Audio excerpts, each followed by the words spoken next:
Chosen one, stop reading that warning as if it is true. Stop apologizing to God for something you cannot even name. Because the moment you read the words "you are no longer chosen," something in you believed it. And that belief is doing more damage right now than anything you have ever actually done wrong.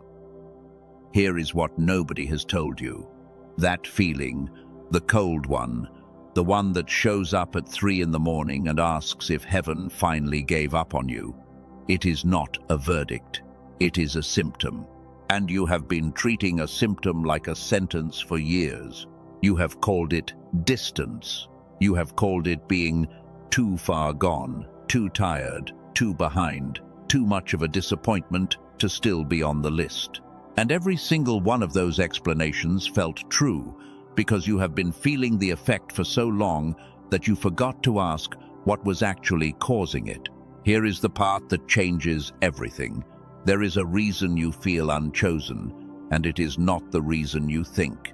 It is not sin. It is not distance. It is not God running out of patience with you. There are 2 signals running quietly underneath your life right now, 2 frequencies, and neither one has anything to do with how good or how ruined you are. One of them shut off the part of your mind that used to be amazed by anything, the part that used to notice wonder before it noticed danger. The other one tightened your whole nervous system into a permanent brace until receiving anything, a compliment, an opportunity, a blessing, started to feel unsafe. You did not lose your place. You lost reception. And those are not the same thing. Stay with me for the next few minutes, because I am about to show you exactly what those 2 signals are. Why almost everything you have already tried only ever touched one of them, and why that is the real reason none of it held. This is not a lecture about trying harder. You have tried harder. This is the first time anyone has told you the actual order in which this gets fixed. Before we go further, I want you to do one thing. Type the word "here" in whatever you are watching this on, just the word "here," so that when the second signal is named later in this message, you already have a place marked, a moment you can come back to. Because, chosen one, God did not remove you. He is not the one who went quiet. What went quiet was your ability to receive him clearly, and it happened in 2 separate places, on 2 separate days. You do not even remember. Both of them can be found again. Both of them are about to be named. Let me tell you exactly what is coming, because you deserve to know where this is going before you give me 1 more minute of your time. 3 things are about to happen in this message, and none of them are a guess. First, you are going to hear the actual name of the thing that dimmed your wonder, the reason ordinary moments stopped feeling alive to you, and it happened years before you think it did. Second, you are going to hear the name of the second signal, the one that has been quietly refusing good things on your behalf without asking your permission, and you are going to recognize it the moment you hear it described. Third, and this is the part most people never get told, you are going to hear the order these 2 things have to be approached in. Approaching them in the wrong order is the exact reason every single thing you have already tried only worked for a week or a season, and then quietly stopped, and you blamed yourself for that instead of blaming the order. So let me prove that to you right now, in the next 30 seconds, before you have any reason yet to trust a stranger talking to you through a screen.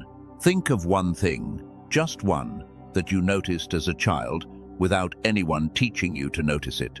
The way light moved through a curtain. The particular hush of a house at 7 in the morning. A song that still, to this day, decades later, plays back in your memory, word for word, note for note. While you cannot remember what you had for lunch on Tuesday, that memory is not nostalgia. Nostalgia is soft and vague. What you just felt was sharp, specific, almost physical, because it is not a memory sitting in storage. It is a frequency that is still active in you, right now, underneath whatever you have built on top of it since. You did not lose the capacity that produced that memory. It was turned down. There is a difference between losing something and having it dimmed, and the next several minutes are going to show you exactly which one happened to you and how it gets turned back up in the correct order, starting with the part almost nobody addresses first.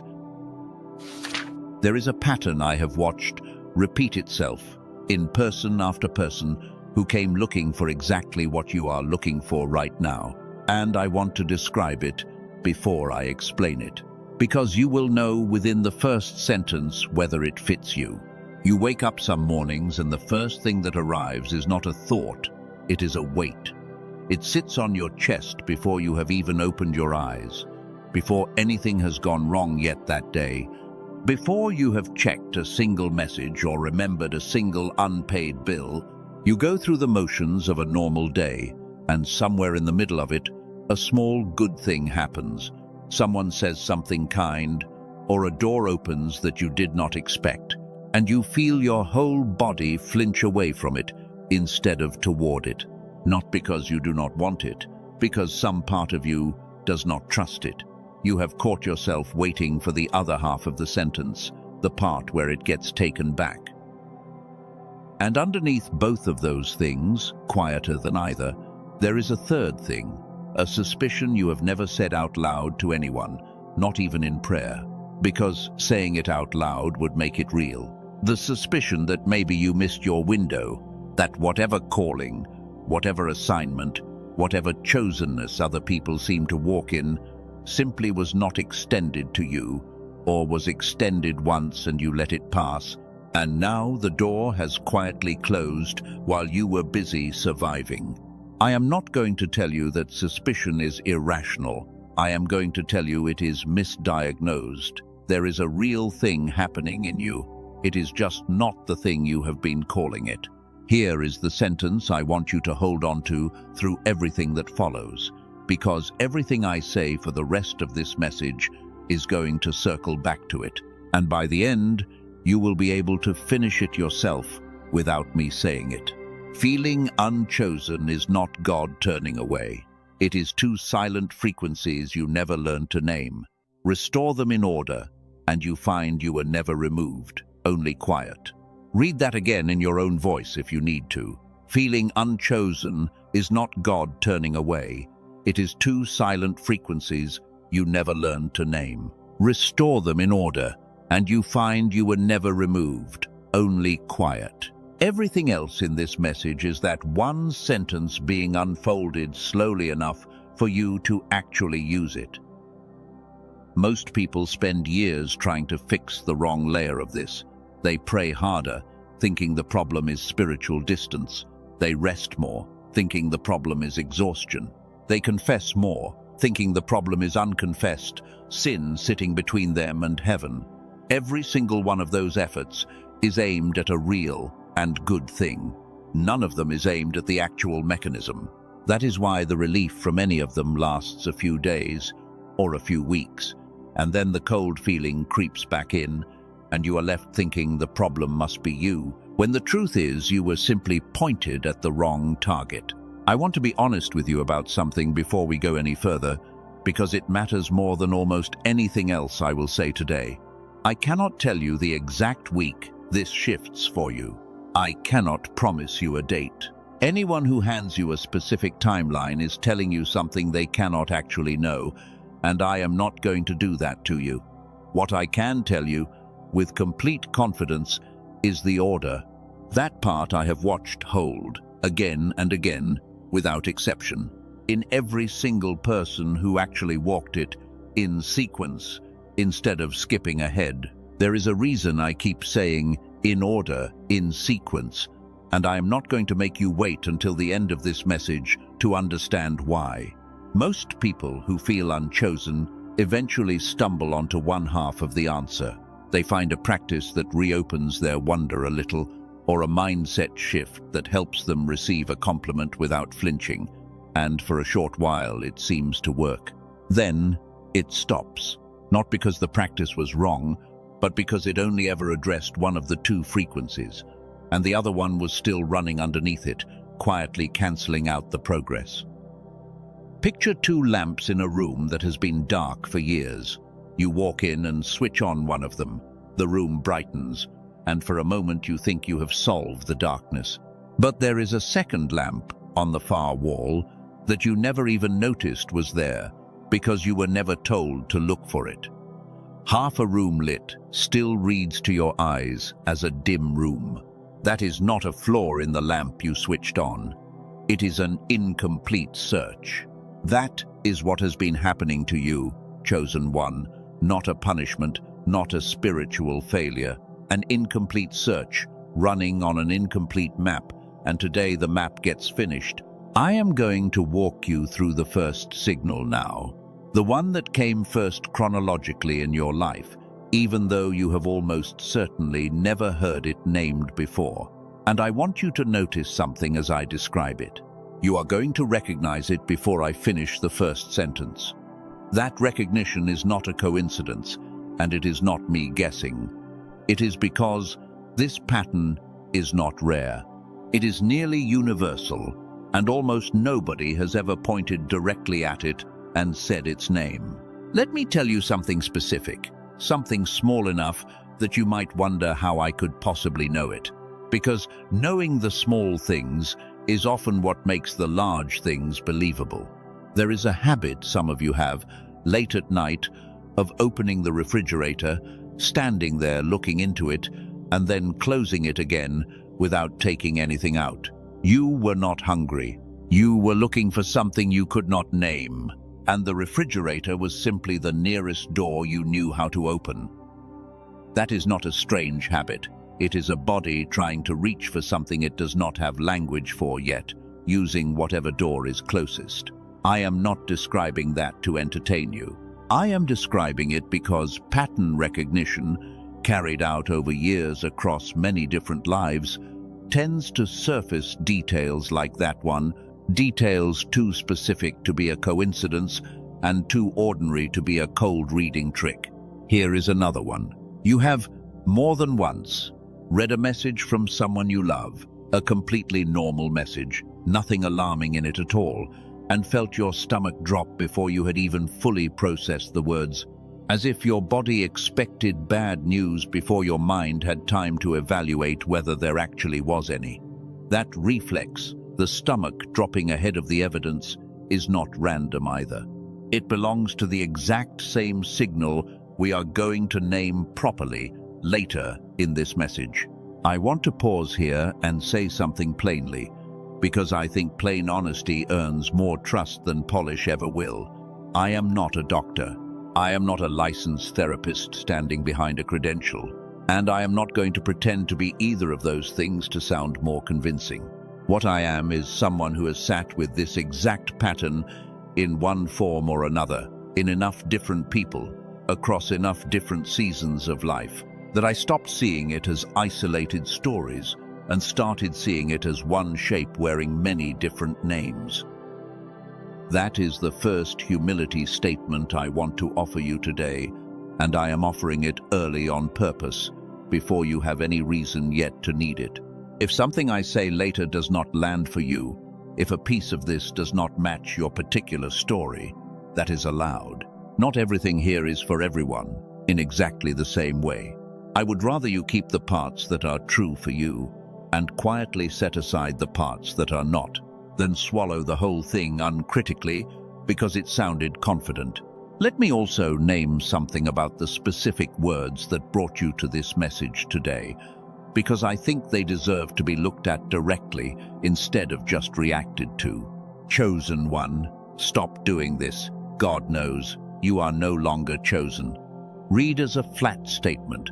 That sentence is designed to do one thing, and one thing only, to make you feel like the decision has already been made without you, somewhere outside of your awareness, and that all you can do now is find out how bad the verdict is.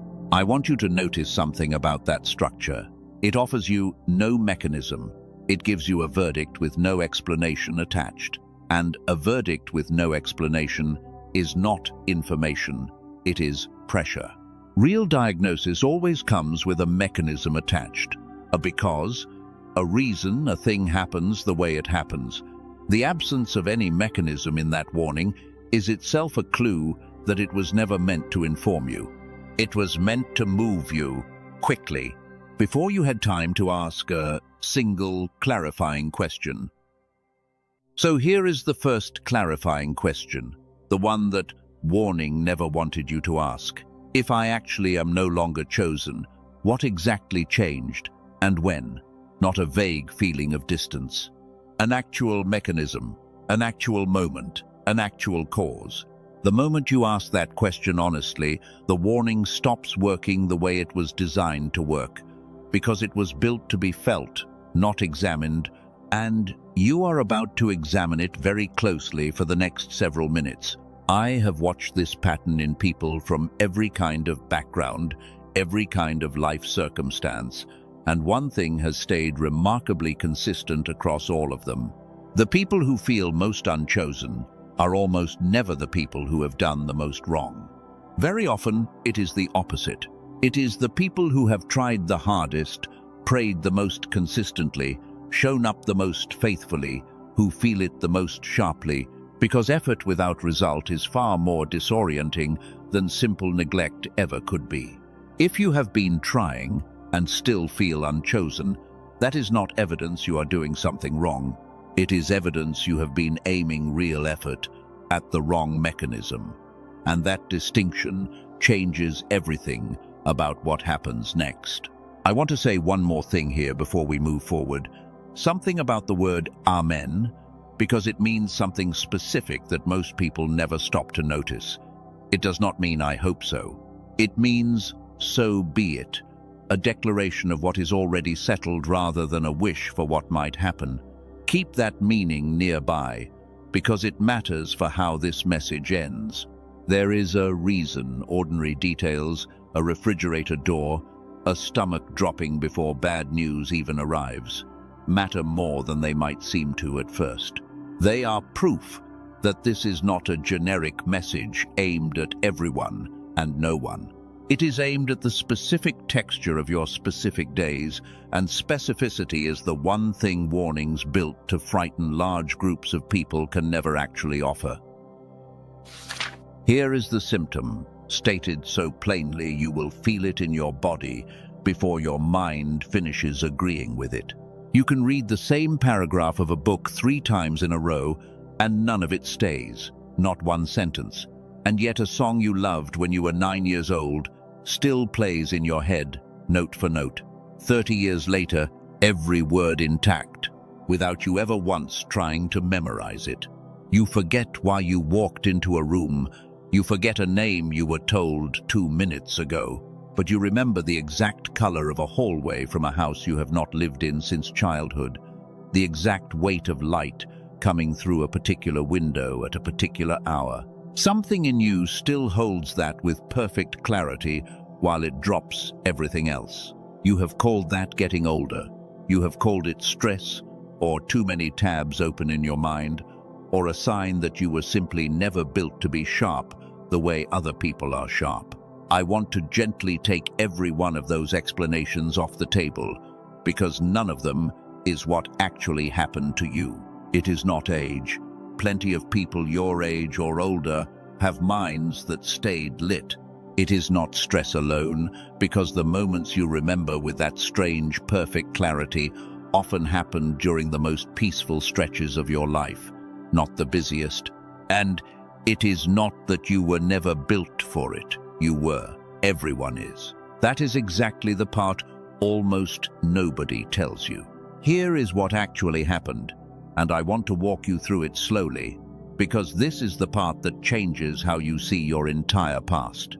You were born with something. Researchers who study brainwave activity describe in children as a heightened, wide-open state, a state where curiosity runs without effort, where learning does not exhaust a child the way it exhausts an adult, where wonder arrives before caution does. Watch any small child in a room they have never been in before. They do not scan for danger first. They reach for what is shiny first. That is not immaturity. That is a fully operational receiving system, running exactly the way it was designed to run. Somewhere around the age of 7, for almost every one of us, that state begins to be quietly turned down. Not by any one villain, not by any single event you could point to and blame. School teaches you to sit still and stop touching things. The adults around you, often without meaning any harm at all, teach you to be careful, to be realistic, to stop asking so many questions. Every one of those lessons was aimed at helping you survive the world. None of them was aimed at protecting the part of you that used to light up at ordinary things. So, slowly, without a single dramatic moment, the light got turned down. I have watched this same shape appear in person after person so many times that I eventually needed a way to talk about it that was not a clinical term borrowed from somewhere else. I call it the decline effect, not because a group of scientists handed me that phrase. I am naming it that because that is exactly what it looks like from the inside, watching it happen. A bright thing quietly declining year after year, while everyone around you calls it growing up. You were not falling behind, you were dimming. And dimming is not the same as disappearing. That distinction is the whole reason we are having this conversation. Let me say something honest here, because I think you deserve honesty more than you deserve certainty. I am not a scientist standing in a lab telling you I have measured your particular brain. I am someone who has watched this exact shape repeat itself enough times to trust the pattern. That is a different kind of authority than a lab coat, but it is not a smaller one. Pattern recognition, carried out over years, across many lives, is its own kind of evidence. So take the years you have quietly blamed yourself for, the years you called wasted or numb or spiritually dry. I want you to look at them one more time, through this lens instead of the old one. Those were not the years you lost your gift. Those were the years you carried a dimmed one and mistook the dimming for the disappearance. You were never the problem. The dimmer switch someone else installed in you, without asking, was the problem. Here is something you can do right now, before you finish watching this, that costs nothing and requires nothing from any product, any purchase, any person but you. Reach back for one ordinary moment from before you turned 8 years old. Not a big one, not a milestone, a doorway, a smell, the particular weight of light in a room you used to stand in. Hold it gently for the length of a single breath, and notice what happens in your chest while you hold it. That flicker you just felt is not a memory playing back. Memories do not make your chest do that. What you just felt is the frequency itself, still there, still intact, waiting underneath everything you have built on top of it since. You did not have to rebuild it from nothing.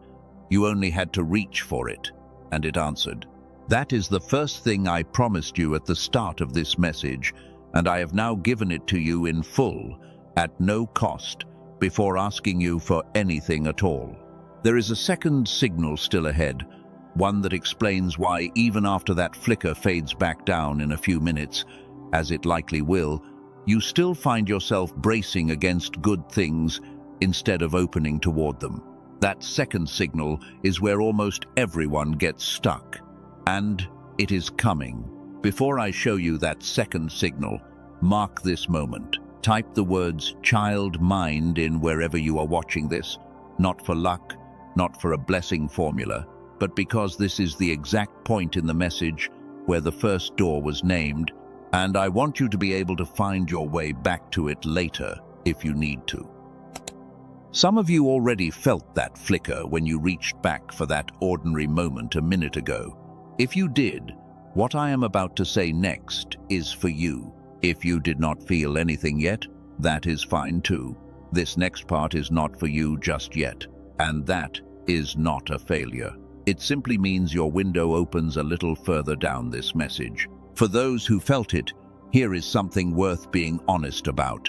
There are two things that had to happen for you to feel whole, the way you did before the world got its hands on you.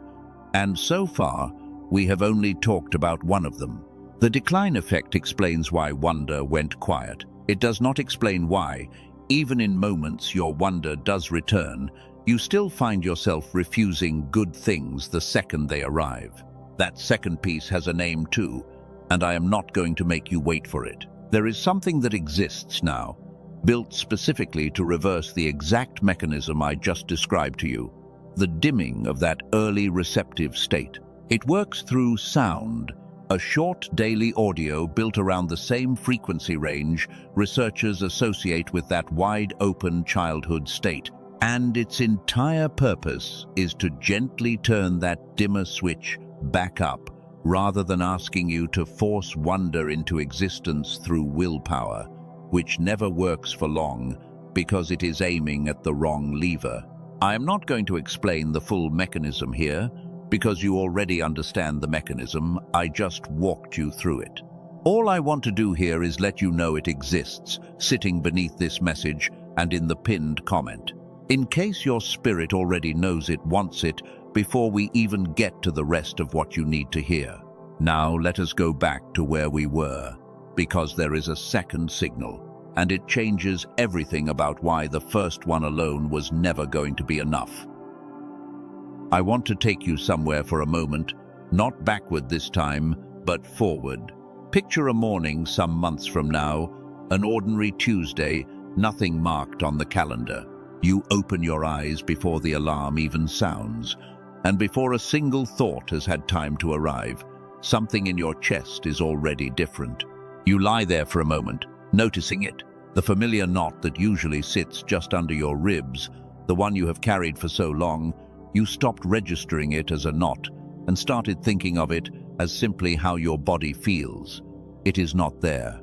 The first thing that moves in you is not worry. It is a small, quiet question, the kind you stopped asking somewhere around the age of 8, the kind that used to arrive before breakfast without you inviting it. You get up, you make coffee or tea or nothing at all, and you notice the light coming through the kitchen window. Actually notice it. The way you used to notice things before noticing became a luxury you could not afford. Nothing dramatic has happened. No windfall, no sudden rescue, just a morning where your mind woke up curious instead of already tired of the day ahead of it. That version of you already exists, not in some far-off future you have to earn your way into through years of discipline. That version of you is one turned dimmer switch away from where you are sitting right now, watching this. The distance between the two of you is not time. It is not even effort, not really. It is a frequency that was turned down in you a long time ago and has simply never once been turned back up. Hold that morning for a second longer before we move on, because I am going to come back to it later, and when I do, you will know exactly which morning I mean. If you are still here with me, past this point, I want to acknowledge something. A large number of people who started this message are already gone. They clicked away somewhere in the first few minutes, looking for something faster, something with less honesty and more spectacle. If you are still here, something in you recognized this was worth staying for, and I do not think that is a small thing. I want to teach you something practical now, something that sits underneath both signals, a kind of daily posture rather than a one-time fix. Because I do not want you leaving this message with only 2 names and no way to live differently starting today. Here is the first practice, tied to the decline effect specifically. Every single day, at some point, pick one completely ordinary object within arm's reach of you and actually look at it as if you had never seen anything like it before. Not analyze it. Not think about its function or its price or its history. Just look at it the way a small child looks at something new, letting your attention rest on it without rushing toward the next thought.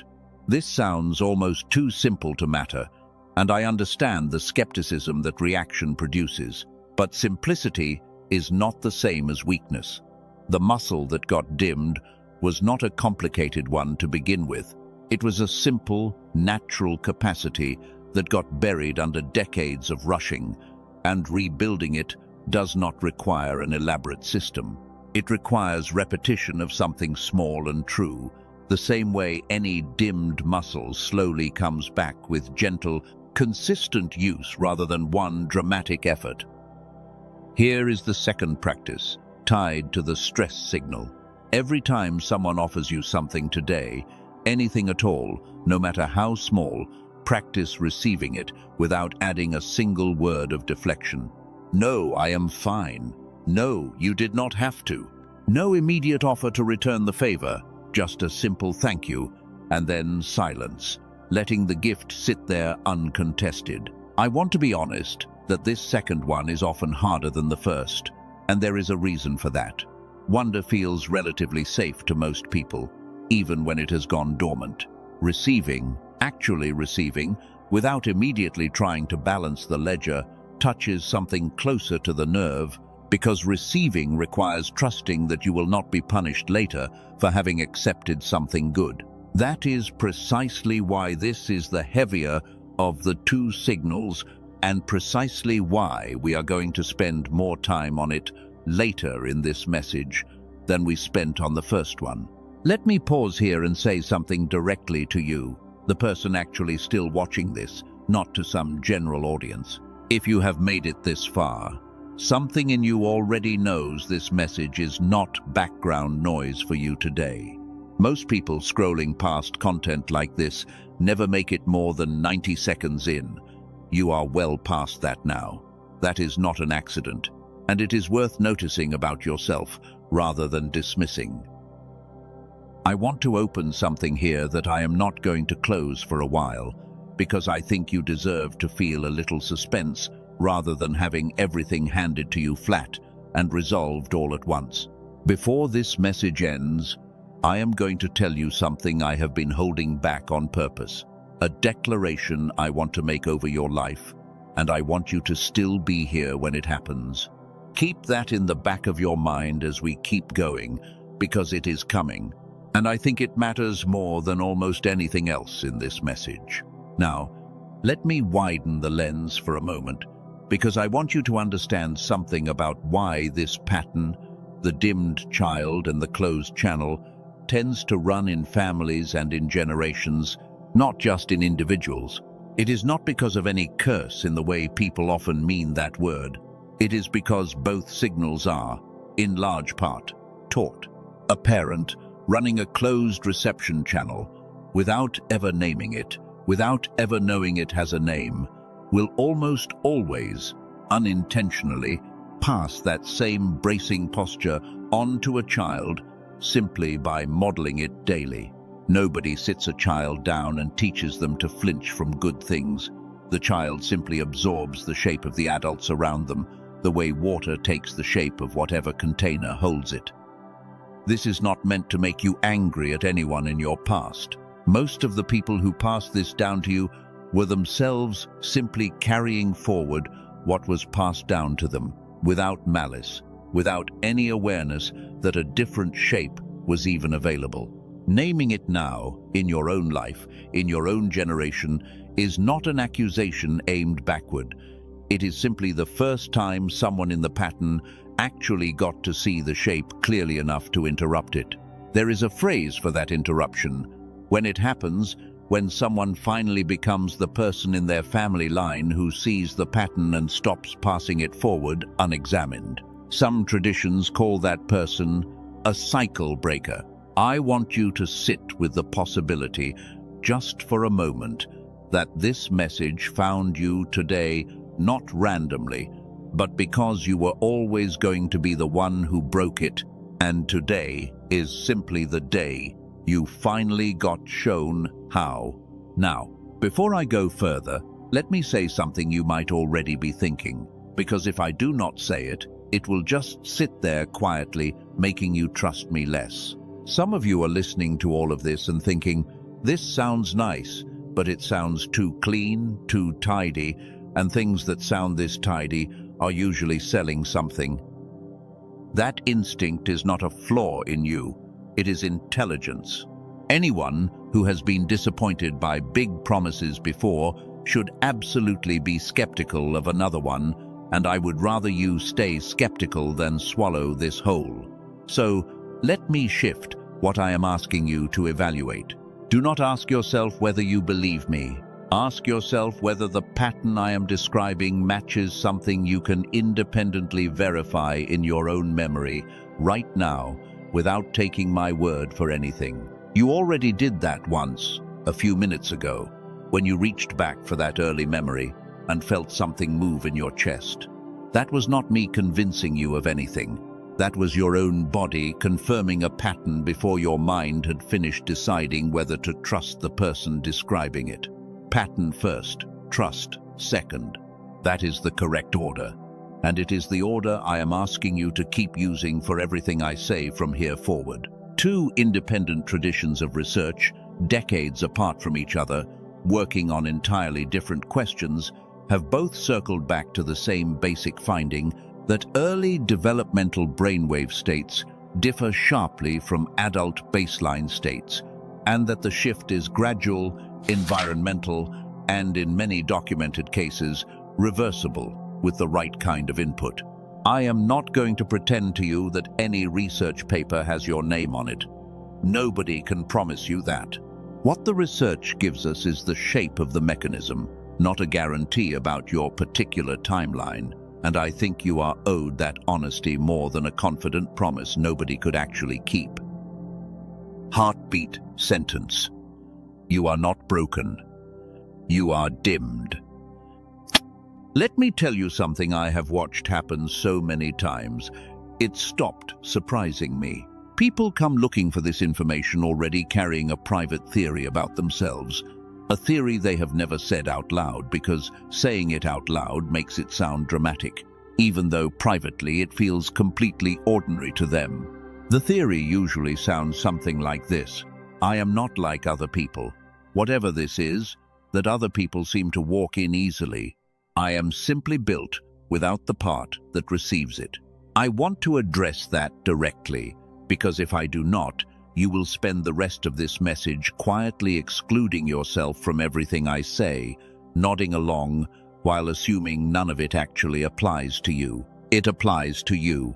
Not because I am flattering you, and not because everyone gets a participation trophy in this. It applies to you because the mechanism I am describing is not a personality trait. It is not who you fundamentally are. It is a frequency pattern, and frequency patterns can be shifted without you needing to become a different person first. You are not too far gone. You are not the exception to this. You are the exact person this was always going to reach, because you are still here, listening, past the point where most people would have already clicked away. That itself tells me something about you that you have probably stopped believing about yourself. If none of what I have said so far has landed anywhere in you, if you are watching this and feeling nothing move, that is worth honoring rather than forcing. Maybe this particular message is not for you at this particular moment in your life, and that is completely fine. But if something in you has been quietly nodding this whole time, even while another part of you argues against it, stay with me. Because the part that is nodding usually knows something the arguing part has not caught up to yet. Let me give you something practical here, something you can carry with you today regardless of anything else in this message. The next time you notice yourself moving through a day on autopilot, stop for 3 seconds, just 3, and name one thing in front of you out loud or in your mind. Its color, its texture, its shape. That tiny act of naming is not a trick. It is a rehearsal of the exact muscle that got dimmed. You are not trying to force wonder back.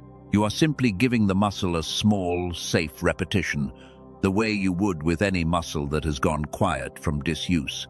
Let me tell you about something I have noticed that most people never connect to any of this, because on the surface it looks completely unrelated. The way you handle a compliment at work has almost nothing to do with your job performance. and almost everything to do with which of these two signals is currently running loudest in you. Watch yourself the next time it happens. Someone tells you that you did something well. If the decline effect is dominant in that moment, you will likely brush past the compliment quickly, barely registering it, already moving on to the next task, because the part of you that would have paused to actually feel it has gone quiet. If the stress signal is dominant instead, you will register the compliment, you will even feel a small flicker of warmth from it, and then you will immediately undercut it out loud. Oh, it was nothing. Anyone could have done it. I just got lucky. Different signal, different shape, same root cause underneath both of them. I want to name something else here. Something specific enough that some of you will feel a small jolt of recognition. There is a particular kind of tiredness that has nothing to do with how much sleep you got the night before. You can sleep a full 8 hours and still wake up already exhausted by the idea of the day ahead of you, as if the exhaustion arrived before the day did. That specific kind of tiredness, the anticipatory kind, is one of the clearest fingerprints the stress signal leaves behind, because a nervous system running constant low-grade alert never actually gets to rest, even during sleep, the way a nervous system at ease does. Here is something I want you to consider, gently, without rushing to answer it. When was the last time you let yourself feel fully relieved about something, not just glad it worked out, but actually let your whole body exhale, let your shoulders drop, let the relief move all the way through you instead of immediately pivoting to worry about the next thing? If you cannot remember, that is worth sitting with. That is not a small detail. That is the exact shape of a channel that has forgotten what open even feels like. I also want to address something that I think a lot of people carry quietly and never say out loud, even to themselves. Some of you have wondered whether feeling unchosen might actually be a form of spiritual maturity, a kind of humility, staying small on purpose so as not to presume too much. I want to gently push back on that idea, because I think it is doing you real harm dressed up as virtue. Humility and self-erasure are not the same posture, even though they can look identical from the outside. Humility says, I know I am not the source of my own worth. Self-erasure says, I am probably not worth choosing at all. One of those postures can coexist with receiving good things joyfully. The other one cannot, because it has already decided, in advance, that good things arriving would be some kind of mistake that needs correcting. If what you have been calling humility has actually been quietly refusing every good thing that came near you, it was never humility. It was the stress signal, wearing a spiritual costume so convincing that even you were fooled by it. Contrast pair, and I want this one to land clearly. You are not staying small out of holiness. You are staying small out of a closed channel that learned, a long time ago, that closing was safer than risking another disappointment. Those are two completely different postures, and only one of them was ever asked of you. Let me give you one more piece of practical teaching here before we move forward, because I think it will help you hold everything else in this message with more clarity. Notice, over the next few days, which of the two signals shows up more often for you in a given moment. Is it the flatness, the difficulty noticing anything, the sense that nothing quite reaches you the way it used to? Or is it the flinch, the deflection, the immediate bracing, the instant something good arrives? Most people carry both, but usually one runs louder than the other, and knowing which one is louder in you personally will matter once we reach the part of this message where I show you how each one gets addressed. I know some of you listening have already tried things, real things, not lazy attempts you gave up on after 2 days, but genuine, sustained efforts, meditation practices you kept for months, worship you poured yourself into, journaling, therapy, fasting, whatever your version of trying harder has looked like. And I know that for some of you, none of it fully worked, and that failure has quietly become one more piece of evidence in the case you have built against yourself. I want to say something directly to that part of you. You did not fail at those things. You aimed one honest tool at half of a problem, and the half it never reached happened to be the half that was holding the other half shut. That is not a character flaw. That is a targeting error. And targeting errors are fixable the moment someone finally shows you where the second target actually is. Here is the layer most of those practices never touch. Meditation, worship, journaling, all of them work primarily on one frequency lane. They invite stillness. They invite reflection. They slowly, gently coax that dimmed, childlike openness back toward the surface, which is genuinely valuable work, and I am not diminishing a single hour you spent doing it. But none of them, on their own, address what happens the instant something good actually arrives at your door. That is a completely different mechanism, running on a completely different signal, and it requires a completely different kind of attention. This is the pattern I have watched repeat, not once, not twice, but consistently enough that I stopped calling it coincidence. Someone does the inner work, genuinely softens, genuinely reopens some capacity for wonder, and then a real opportunity shows up, a job offer, a relationship, an unexpected kindness, and their whole body still slams the door on it before their mind even has time to weigh in. The inner work was not wasted. It was simply aimed at the wrong half of the sequence for that particular moment. That is the second signal I promised you, and it is time to name it properly. But before I do, I want to reframe something about the very words you read in that warning that brought you here. The words, "You are no longer chosen." Because those words are doing something to your nervous system right now that has nothing to do with theology and everything to do with timing. Warnings like that one prey on a very specific fear, the fear that chosenness has an expiration date, that there was a window and it closed while you were not looking. I want to offer you a different way to hold that fear, because the fear itself is not irrational, it is simply aimed at the wrong clock. Seasons close. That part is true, and I am not going to pretend otherwise to make you feel better. But a season closing is not the same thing as a door closing forever, and the difference between those two matters more than almost anything else in this message. A closing season is diagnosable. It has a shape, it has a cause, and causes that can be named, can be addressed. A permanent rejection has no shape to work with, nothing to diagnose, nothing to do but grieve it. I am not asking you to grieve anything today. I am asking you to let me diagnose something instead. Contrast pair. You are not out of time.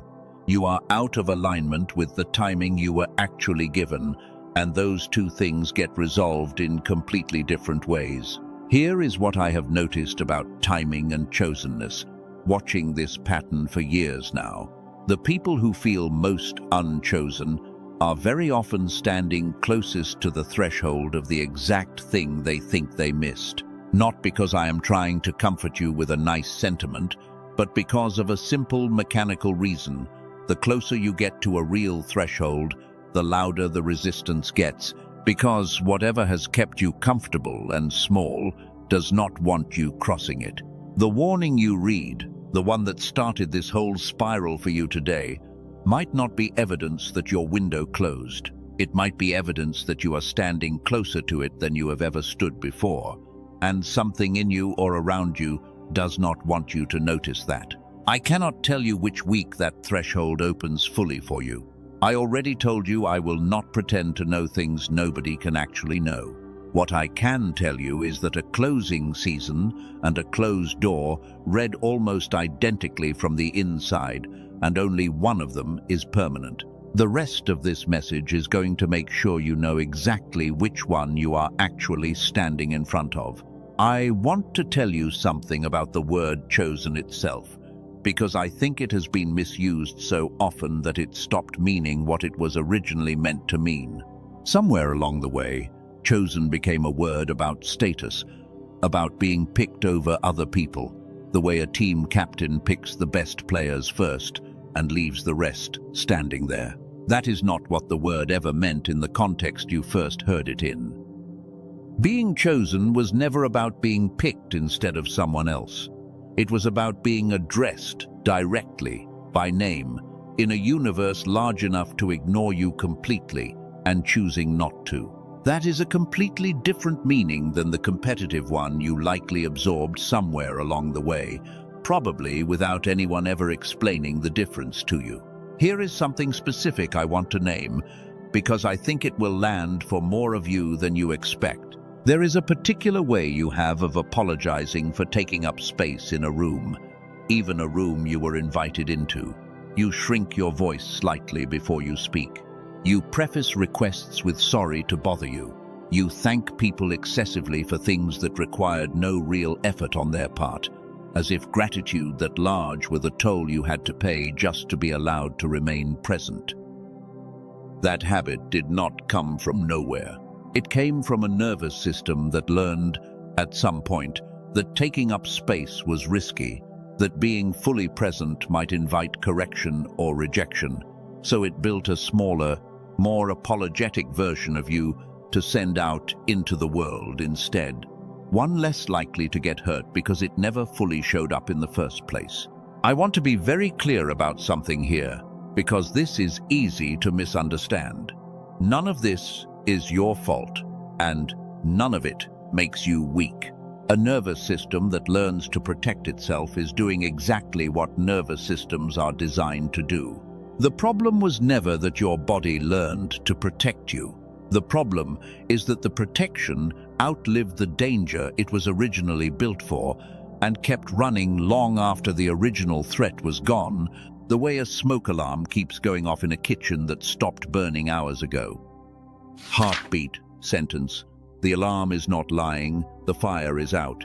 Let me open something else here, something I am going to come back to properly later in this message. There is a declaration I am eventually going to make over you, directly, by name. And I promised you earlier I was not going to let you forget that it is coming. I have not forgotten. It is still ahead of us, and it is going to matter more than almost anything else I say today, because a declaration spoken over a closed channel does very little. A declaration spoken over a channel that has just been reopened does something else entirely. I want to give you a small test now, something you can check for yourself in real time. Think of the single hardest season of your life so far, the one you would least want to relive. Now notice, honestly, whether you survived that season completely alone, with absolutely no help from anyone or anything outside yourself, or whether, somewhere in it, something arrived that you did not orchestrate. A phone call at exactly the right moment. A stranger who said exactly the thing you needed to hear. A door that should have stayed shut and did not. Most people, when they actually look honestly, instead of glancing past it quickly, find at least one moment like that, buried in even their hardest season. I am not asking you to explain that moment away, and I am not asking you to explain it either. I am simply asking you to notice that it happened, because a person who is truly no longer chosen does not get moments like that. They only happen to people someone is still watching over, closely, even during the exact seasons that felt the most abandoned. I want to add one more layer to the timing conversation before we move on, because I think it deserves a fuller picture. Seasons in a life rarely close and open on a calendar anyone can read in advance. They close and open on readiness, on the two switches we have been naming. And readiness is not something a countdown clock can measure from the outside. That is precisely why the warning that brought you here today could never have been honest, even if it tried. It claimed to know something about your timing that no warning like it has ever actually had access to, because timing here was never about a date. It was always about a sequence, and sequences complete when they complete, not when a clock says they should. So let me name the second signal now, the one I promised you at the very beginning, the one that has been running underneath everything else this entire time. And I want to start, like I did with the first one, by simply describing it, because you are going to recognize this before I finish explaining it. Someone offers to help you carry something, and you hear yourself say no before you have even actually decided to say no. A compliment lands on you and you deflect it, hand it right back, almost like a reflex, before the warmth of it has even had time to register. You have wanted more, wanted better, wanted rest, wanted provision for your entire adult life. And somewhere along the way, you started quietly refusing small arrivals of exactly that thing, without ever noticing you were doing it. You have called that independence. Some of you have called it humility, or not wanting to be a burden, or simply not wanting to get your hopes up, because getting your hopes up has hurt you before. I want to name what that actually is, gently, because none of those explanations are wrong exactly. They are just describing the surface of something deeper. It is not independence. Independence is a choice.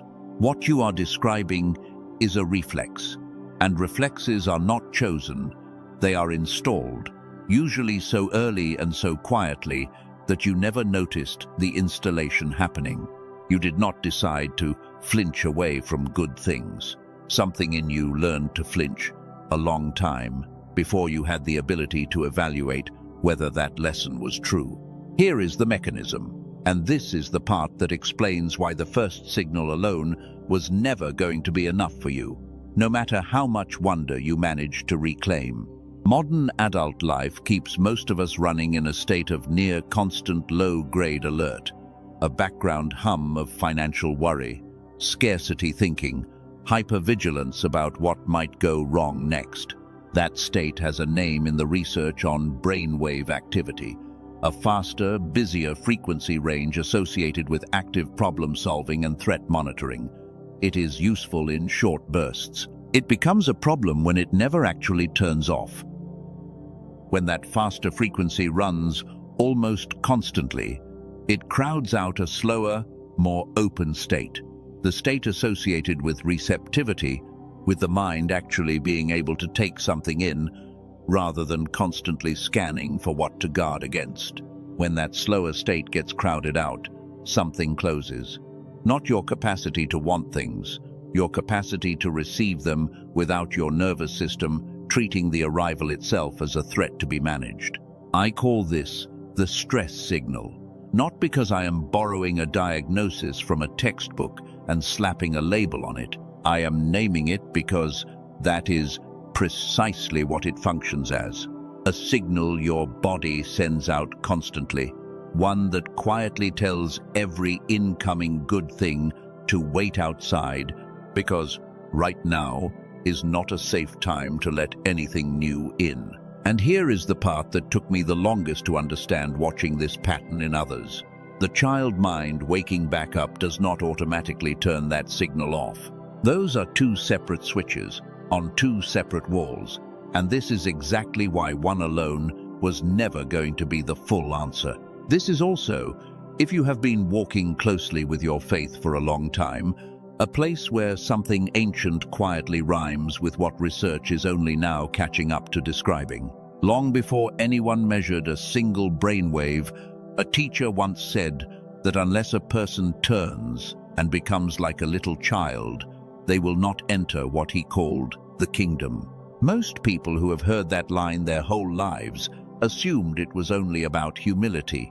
Fewer people ever noticed that it might also be describing an order, a sequence, the child coming first, and only then, on the other side of that turning, the receiving.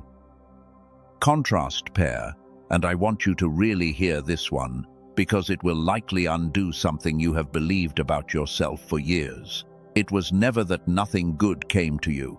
Things came. You were simply running a frequency that could not hold them. Not a life of scarcity, a life of arrivals you were built, quietly, and without your consent, to deflect. Let me be completely honest with you here, the way I was earlier.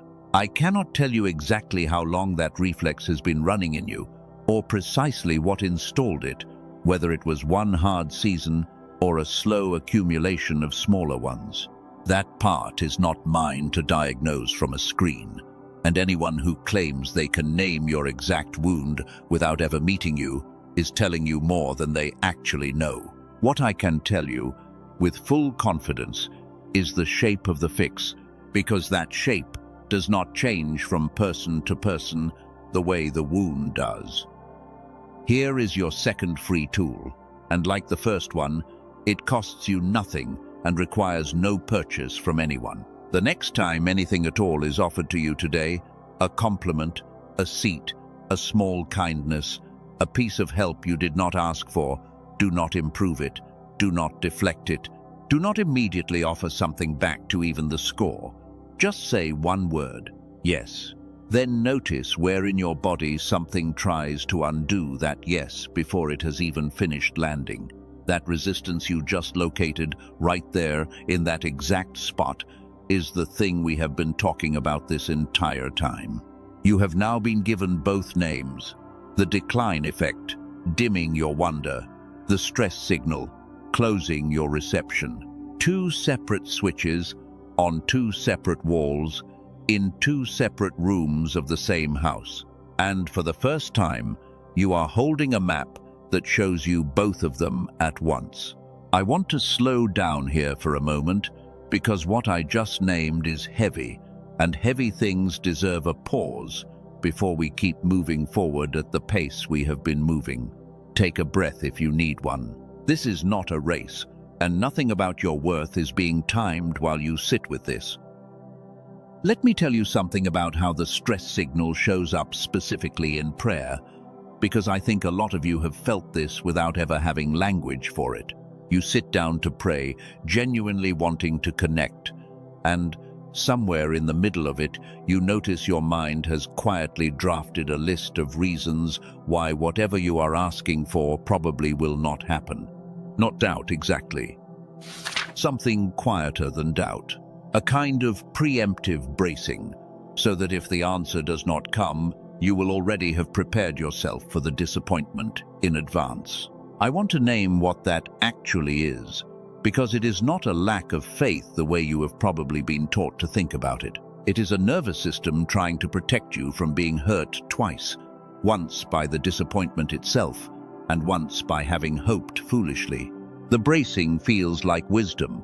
It is not wisdom. It is the same reflex we have been naming this entire message, wearing its most convincing disguise yet, because this time it is wearing the language of your own faith. Here is a pattern I have watched hold true again and again, across many different people, in many different seasons. The people who eventually reopen this channel do not do it by trying to force more faith through willpower. Willpower was never the missing ingredient. What they do instead is far smaller and far stranger. They practice letting one small good thing land, fully, without qualification, without immediately searching for the catch.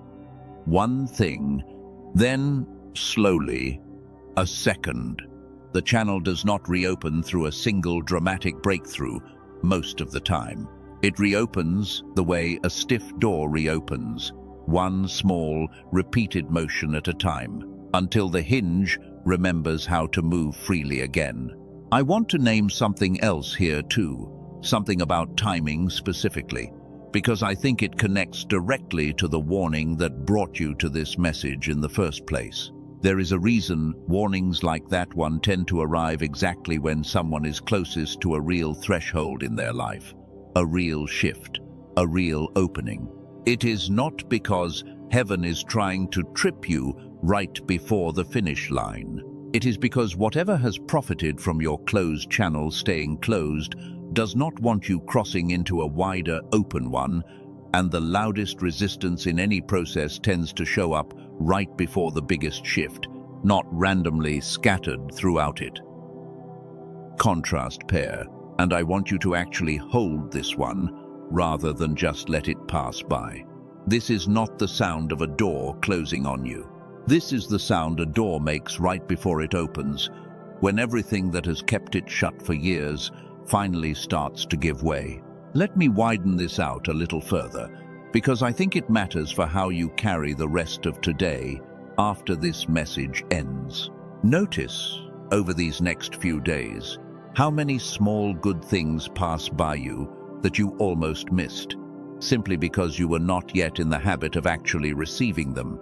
A parking spot opening up exactly when you needed it, a stranger holding a door, a text from someone you had not heard from in a while, arriving on the exact day you needed to hear from them.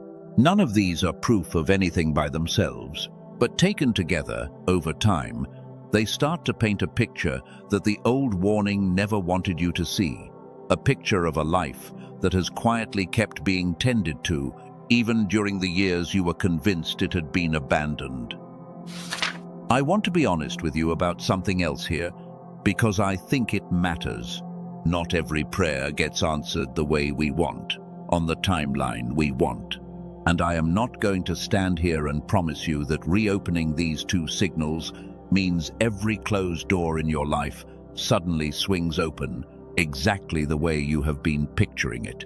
That would be a promise I cannot actually keep, and I told you at the very beginning I would rather be honest with you than comfortable. What I can tell you with full confidence is that a person whose channel is open receives what does arrive completely differently than a person whose channel is closed. The same exact blessing, landing on two different nervous systems, produces two entirely different experiences. One person receives it fully and is changed by it. The other person receives it and immediately begins bracing for it to be taken away. The blessing was identical. The capacity to hold it was not. Heartbeat sentence.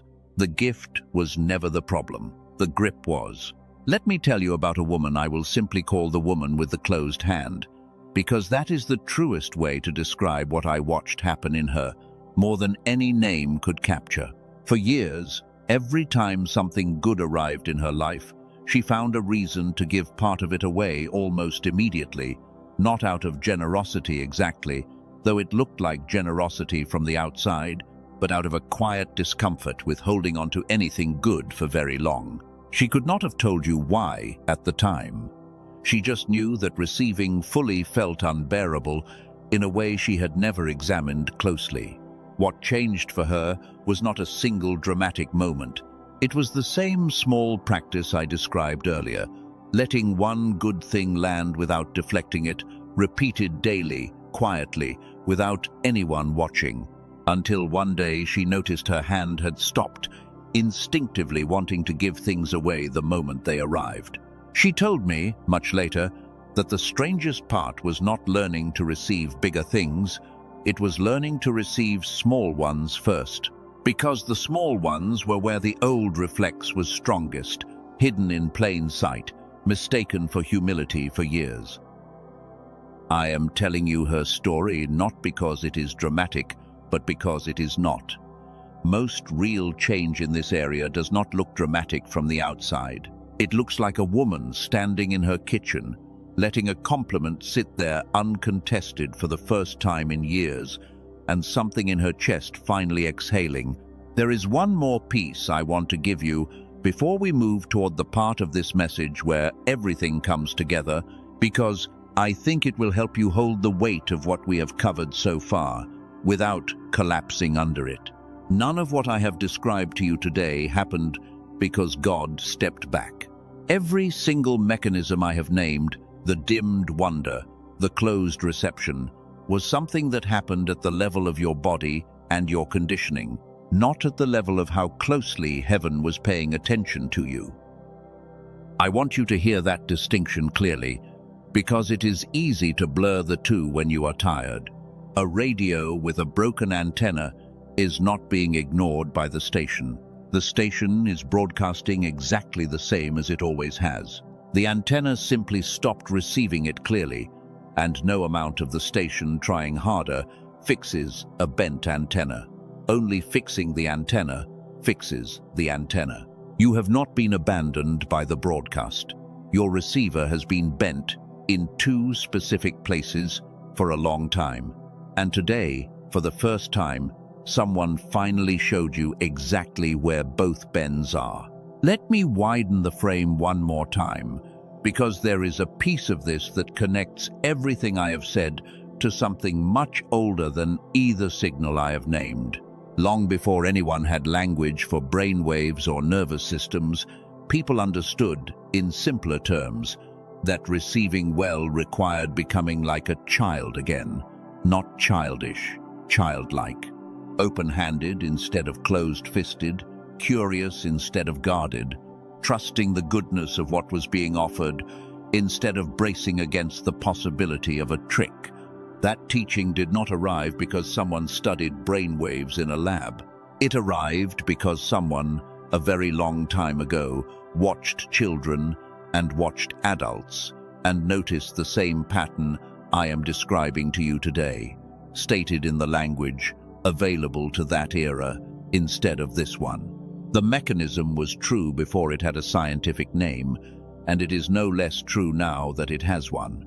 If anything, the two descriptions simply confirm each other, from two completely different directions, centuries apart. I want to be honest about the limits of what I am telling you here too, because I do not want to overstate anything. I am not saying every ancient teaching maps perfectly onto every modern finding, and I am not going to pretend that certainty where it does not exist. What I am saying is that this particular pattern, wonder first, then receiving, shows up independently in both places. And when two very different sources arrive at the same shape without borrowing from each other, that shape is usually worth taking seriously. Here is something I want you to notice about your own life, right now, honestly.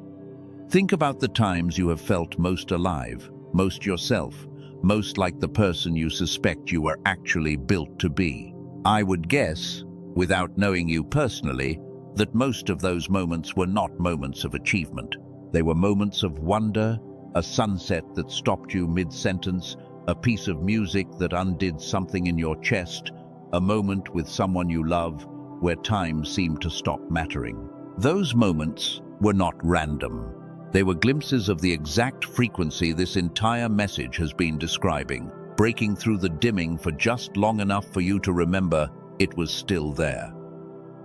Heartbeat sentence. You have not forgotten who you are. You have only been quiet. I want to say something now about what happens next in your life, regardless of anything else in this message, regardless of whether you ever take another single step beyond simply hearing what I have told you today. You already know two things you did not know an hour ago. You know that the coldness you have been feeling has a name, and you know that name is not verdict. That alone changes how the next difficult morning feels, even before anything else shifts. But I do not think you came this far in this message just to know two names and stop there. I think some part of you came here today because you are tired of understanding your problem and still living inside it. And I want to honor that tiredness by giving you more than just names before we close. Let me tell you what I am not going to do in the next portion of this message, because I think naming it plainly earns more trust than pretending otherwise. I am about to tell you about two tools that exist, built specifically around everything I have just taught you. I am not going to pressure you. I am not going to tell you a clock is running out, because no clock actually is, not in the way those countdown timers on other pages want you to believe. And I am not going to pretend either tool is magic, because neither one is, and anyone who tells you differently is not being honest with you. What I am going to do is finish teaching you the sequence, the actual order these two things restore in, and then simply tell you where the tools that walk you through that sequence happen to sit, in case your spirit already knows it wants them, before I even finish describing them. That is the whole of what is coming. Nothing more dramatic than that. I want to return, for a moment, to the two lamps I described earlier, the ones in the room that had been dark for years.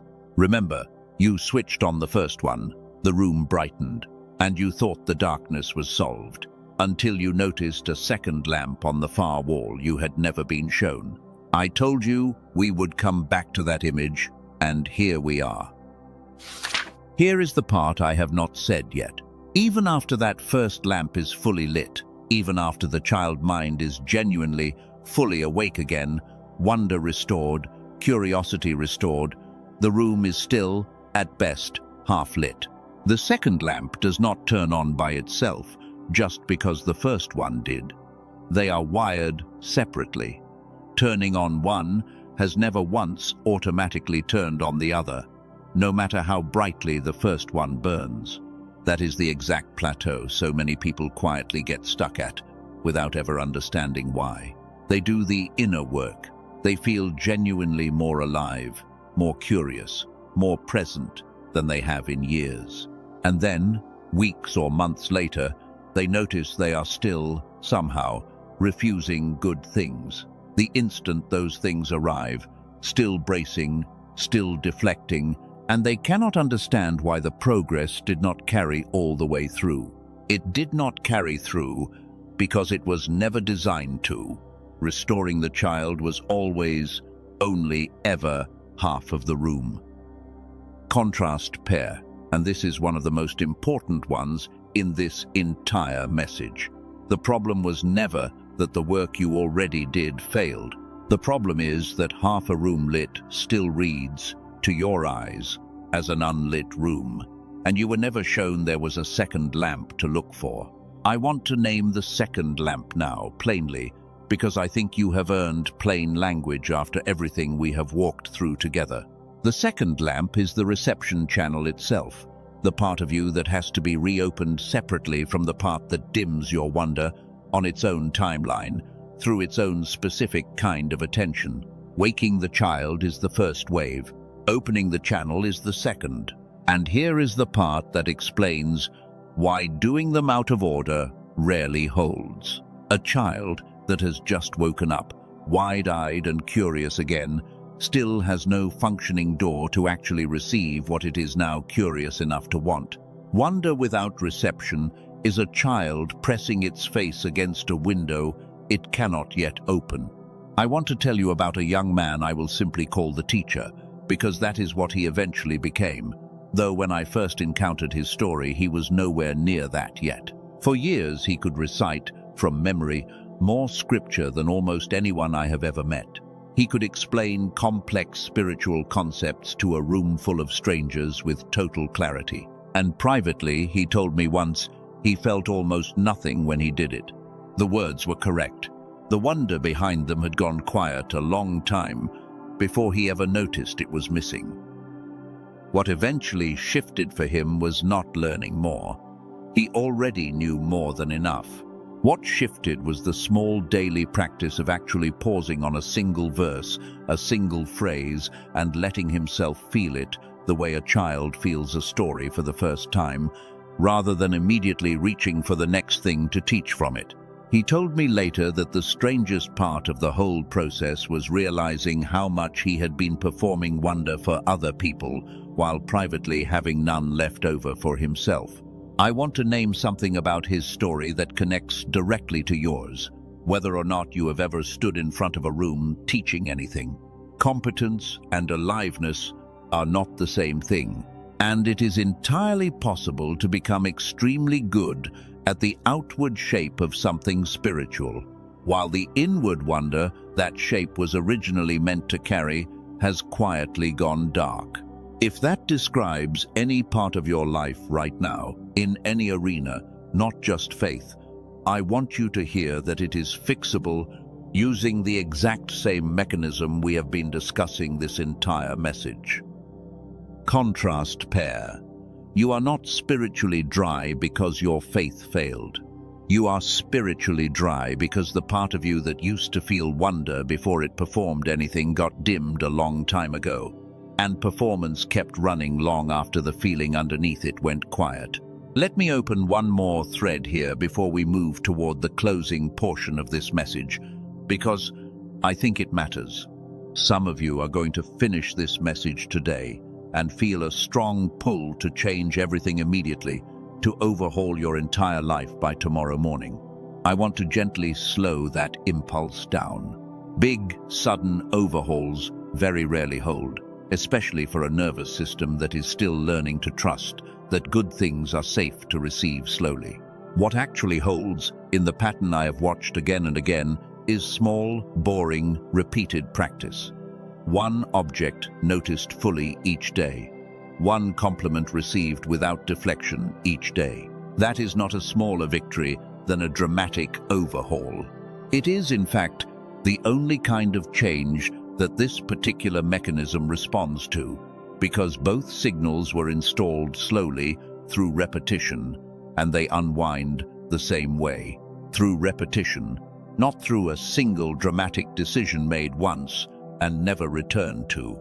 Heartbeat sentence. Slow is not weak. Slow is how roots grow.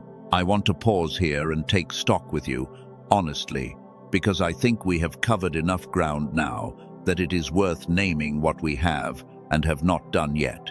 You now know the name of both signals. You know roughly how each one gets addressed in small daily practice. You know the order they need to be approached in, and you know why skipping that order is the reason so much effort in your past quietly failed to hold. If this message ended right here, you would already be leaving with more than most people ever get handed plainly in one sitting. That alone would be enough to call this message worthwhile.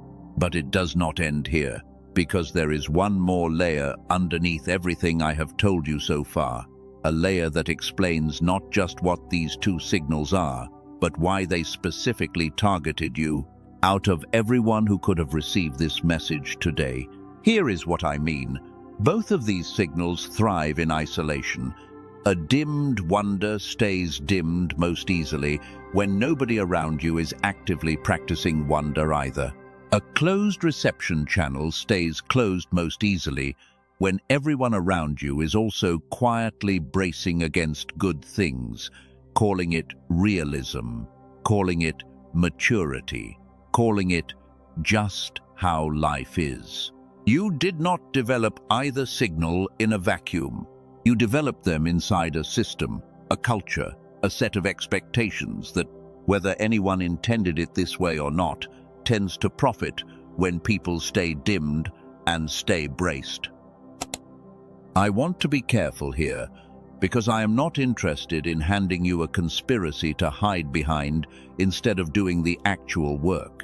That would be its own kind of trap, trading one form of powerlessness for another. What I am saying is something narrower and, I think, more useful. A population that has stopped noticing wonder and stopped trusting good things stays easier to manage, easier to sell to, out of fear rather than out of genuine desire, easier to keep small. That is not a secret conspiracy. It is simply an incentive, quietly at work in 1,000 small daily messages, most of them not even malicious, just inherited. Contrast pair. This was never designed to keep you chosen. It was, in 1,000 small, unspoken ways, designed to keep you convenient. Here is why I am telling you this now, at this point in the message, rather than earlier. Understanding that you are not the only one carrying this, that an entire system quietly benefits from both signals, staying exactly where they are, changes something important about how you carry what comes next. This is not just personal restoration. Every time one person actually reopens both of these signals in the correct order, it becomes a little harder for the system that profits from them staying closed to keep operating exactly the way it always has. Your healing is not only for you. I promised you, more than once now, that I was building toward a declaration, and I have not forgotten. We are close now. But before I speak it over you, I want to make sure everything underneath it is fully in place, because a declaration spoken too early before the ground beneath it is ready does not land the same way. So stay with me a little longer. Let me teach you something about what it actually feels like when both of these signals begin shifting together, because I do not want you walking away from this message with only a diagnosis and no picture of what the other side of it feels like in an ordinary day. It is rarely dramatic. Almost nobody describes it as fireworks. What people describe again and again in almost identical language, even though they have never spoken to each other, is a kind of quiet return. They describe noticing color again, the specific color of a coat, the specific color of a familiar street at a familiar hour, in a way they had stopped noticing years earlier without realizing they had stopped. They describe a strange new ease in ordinary conversation. Less need to perform, less need to prove anything, more capacity to simply be present with another person without calculating what that presence might cost them later. They describe sleeping differently, not necessarily longer, but somehow deeper, as if some part of the nervous system that used to stand watch all night finally believed it was safe enough to sit down. None of that happens instantly, and I do not want to promise you it will, because I already told you more than once now that I will not hand you a promise about your particular timeline that I cannot actually keep. What I can tell you is the shape of the process, because the shape holds steady even when the pace varies enormously from person to person. Walking in the Spirit, in the oldest sense of that phrase, was never described as a single leap. It was always described as a walk, one step following another, a posture sustained over time rather than a single decision made once. That is precisely the shape of what restoring these two signals actually looks like, day by day. Not a single dramatic before and after photograph, but a walk resumed after years of standing still without realizing you had stopped moving. Let me name something specific about prayer again, because I touched on it earlier and I want to finish the thought properly now. As both signals begin to shift, prayer itself tends to change shape, not because the theology changes, but because the nervous system doing the praying has changed. Requests stop feeling like petitions shouted into a void and start feeling more like conversation, because a wonder-filled mind expects to be met, and an open channel expects to actually receive what arrives in response, instead of bracing against the possibility that nothing will come. Contrast pair. Prayer was never flat because your faith was weak. Prayer went flat because the two receivers that faith depends on had both gone quiet on two separate days, for two separate reasons, and no amount of trying harder at the words was ever going to fix a receiver problem. I want to give you one more practical anchor here, something you can literally do the moment this message ends, before the feeling of it fades, the way feelings from videos often do within the hour. Find one small object near you right now. Hold it. Actually look at it, the way I asked you to earlier, and then say, quietly or in your mind, "Thank you," not to me, not to anyone in particular, just out loud into the room.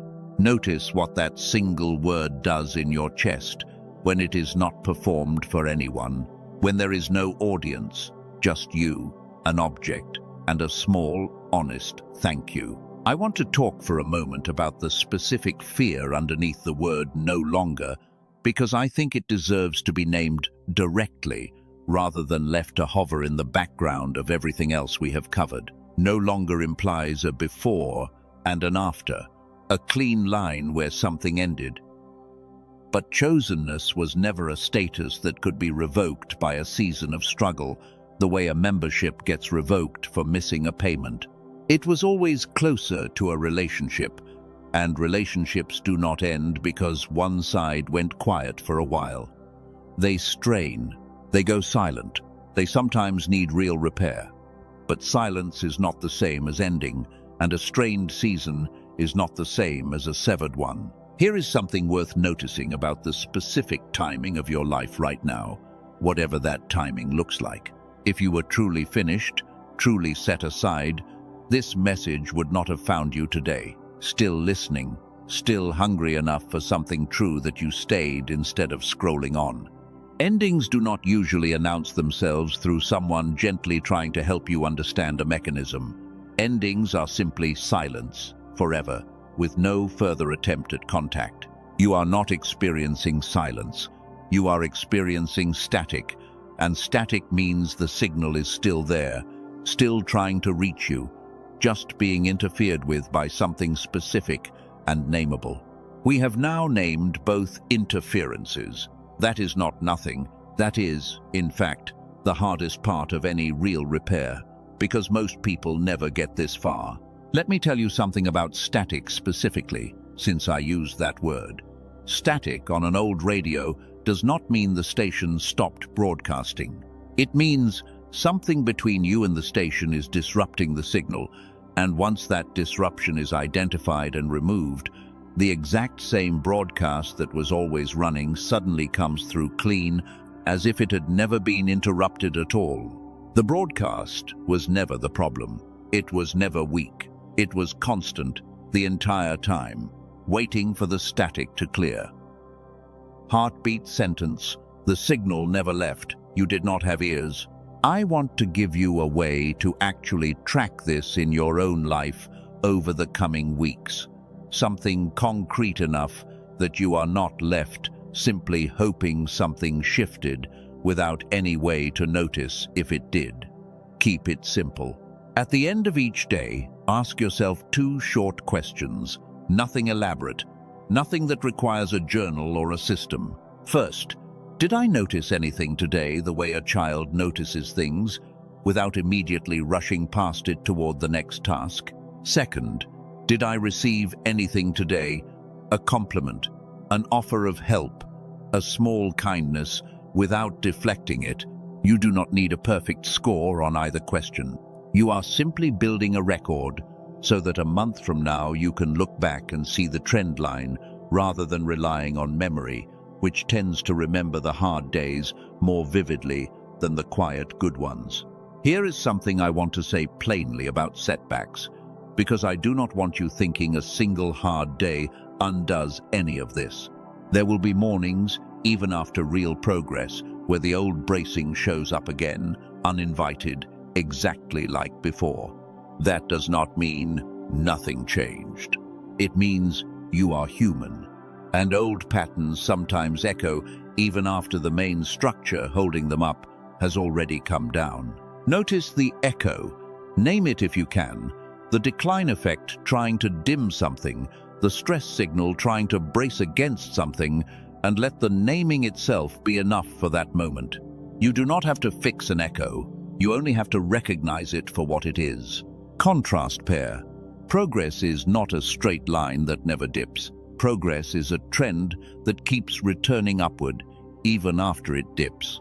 I want to say something else here, gently, about people around you who may not understand any of this shift happening in you. Some people in your life have built their sense of normal around your bracing, your smallness, your habit of deflecting good things. When you start changing, some of them will not know what to do with the new version of you, and a few might even, without meaning to, try to pull you back toward the old shape they are more comfortable with. That is not a reason to stop. It is simply something worth expecting, so it does not blindside you when it happens. Heartbeat sentence. Not everyone claps when a door finally opens.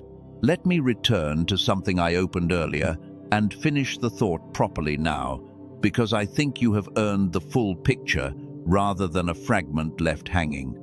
I told you a declaration was coming, and I told you I wanted the ground beneath it fully ready before I spoke it. We are close now, closer than we have been at any point so far in this message.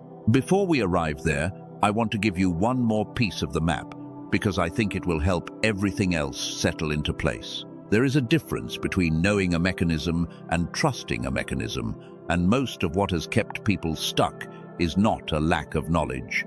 It is a lack of trust that the mechanism actually applies to them personally, specifically, and not just to some general audience out there somewhere. I want to close that gap directly, right now, for you. Everything I have described today, the dimmed wonder, the closed reception, the order they restore in, none of it is theoretical for you. It is not a general principle you are meant to admire from a distance. It is a description of your own nervous system running right now in this exact room as you listen to this. The mechanism is not abstract. It is happening in you, this very moment. And that is precisely why the small practices I gave you actually work, because they are not aimed at an idea. They are aimed at you. Here is the piece I think matters most, and it is the reason I built this entire message around teaching you the mechanism first, rather than rushing toward anything else. You did not need anything beyond what you already have to start. Everything already given to you today, the noticing practice, the receiving practice, the naming of both signals by their true names, works the moment you choose to actually use it, starting with your very next breath. I want to name something honestly here too, a genuine limitation, because I promised you honesty over polish from the very start of this message. None of this works instantly, and none of it replaces the actual daily choosing, the actual small repeated act of noticing and receiving. Naming the mechanism is not the same as walking it. Only the walking changes anything, and the walking belongs entirely to you, starting today, starting with whatever is closest to your hand right now. I want to tell you one more short story before we move toward the closing portion of this message, because I think it will anchor everything we have covered in something you can picture clearly rather than only hold as an idea. There was a man, older, who told me once that he had stopped expecting anything good from his life sometime in his 40s, quietly, without ever announcing it to anyone, including himself. He kept going to church. He had temptation by that point, and somewhere in his 60s, almost by accident, he started paying attention to birds outside his kitchen window. Not for any spiritual reason at first, simply because he had nothing else to do one particular morning. He told me the strangest part was how much it undid him, watching something so small with actual attention for the first time in decades, and realizing how long it had been since he had looked at anything that closely. That noticing did not fix his entire life overnight, but he said something to me that I have carried ever since, and I want to hand it to you exactly as he said it. He said, "I thought I had lost my faith. What I had actually lost was my attention, and once I found that again, the faith turned out to still be sitting right where I left it." Contrast pair. He did not need a new faith. He needed his old eyes back. I am telling you his story because I do not want you thinking this message is only for people in a particular season of life, young or old, struggling in one specific way or another. This pattern touches every age, every background, every kind of person, because the mechanism is not about circumstance. It is about two frequencies, and frequencies do not check how old a person is before they dim. I want to speak for a moment to something underneath everything we have covered, because I think a few of you listening are carrying a version of this that is heavier than what I have described so far. Some of you are not just feeling distant from good things in general. You are watching a specific door stay shut, a specific prayer stay unanswered, a specific ache that this message has not yet spoken to directly. I want to honor that without pretending I can promise you the specific outcome you are hoping for, because I already told you, more than once, I will not do that. What I can tell you is this. A closed reception channel does not just block small blessings, compliments, easy things. It blocks the big ones too, the ones you have been aching for the longest, because the channel does not discriminate by size. It simply stays shut, or it opens, And when it opens to everything trying to reach you, not only the easy parts. That does not mean the specific thing you are aching for arrives the moment you finish this message. I am not going to insult you with a promise that convenient. What it means is that the exact mechanism standing between you and receiving anything, the small things and the large ache both, is the same mechanism. And addressing it addresses the whole channel, not just the parts that were easy to talk about in a video. I want you to hold something honestly here, because I think it matters more than almost anything else I have said today. You do not have to fully believe any of this yet for it to be true. You do not have to feel hopeful right now for the mechanism to still be exactly what I have described. Belief and mechanism are not the same thing. A radio works whether or not you trust that it works, and the two signals I have named operate the same way, whether your heart currently feels ready to hope again or not. Contrast pair. This is not asking you to feel better first. It is asking you to walk first, and let feeling better catch up to the walking the way it almost always eventually does. Let me give you a clear picture of what the sequence looks like, laid out simply, start to finish, because I have given you a great deal today, and I want to make sure it is not sitting in your mind as scattered pieces. Step 1. Notice. Actual, attentive noticing, the way a child notices. Practiced daily, aimed at rebuilding the wonder that was dimmed first, years ago, quietly, without any single dramatic cause. Step 2. Receive. Actual, uncontested receiving, without deflection, without immediately evening the score, practiced daily as well, aimed at reopening the reception channel that closed second, also quietly, also without a single dramatic cause. Step 3. Hold both together, because they were always meant to run as one movement rather than two separate projects competing for your attention. I want to say something about why I taught them to you in this particular order today. Noticing before receiving, because the order itself is part of the lesson. A person can technically practice receiving before their wonder returns, and it will help a little. But a wonder-filled mind receives differently than a flat one. It receives with its whole attention, not just its hands. That is why waking the child always comes first, structurally. In the pattern I have watched, hold true, again and again. Here is something I want to leave with you about pace, because I think it matters more at this point in the message than almost anything else I could add. You do not need to master either practice today. You do not need a perfect morning routine built around this by tomorrow. What you need is one honest attempt today at either practice, however small, however imperfect. That one attempt is worth more than an elaborate plan you never actually start. Heartbeat sentence. Start small, start today, start now. I want to circle back one more time to the warning that brought you here, because I think it deserves to be looked at one final time. Now that you are holding so much more than you were holding when you first read it, you are no longer chosen. Read it again in light of everything we have covered. It was never a diagnosis. It was a guess made by whoever or whatever wrote it, aimed at a feeling rather than a mechanism, and guesses aimed at feelings can be wrong in exactly the way this one was wrong about you. I want to give you a fuller picture of what I mean when I say a closing season instead of a closed door, because I promised earlier I would make sure you knew exactly which one you are standing in front of, and I do not want to leave that promise unfinished. A closing season has 3 marks, consistently across every version of it I have watched. First, it is preceded by exactly the kind of static we have spent this entire message: naming, dimmed wonder, closed reception, both operating quietly underneath the surface.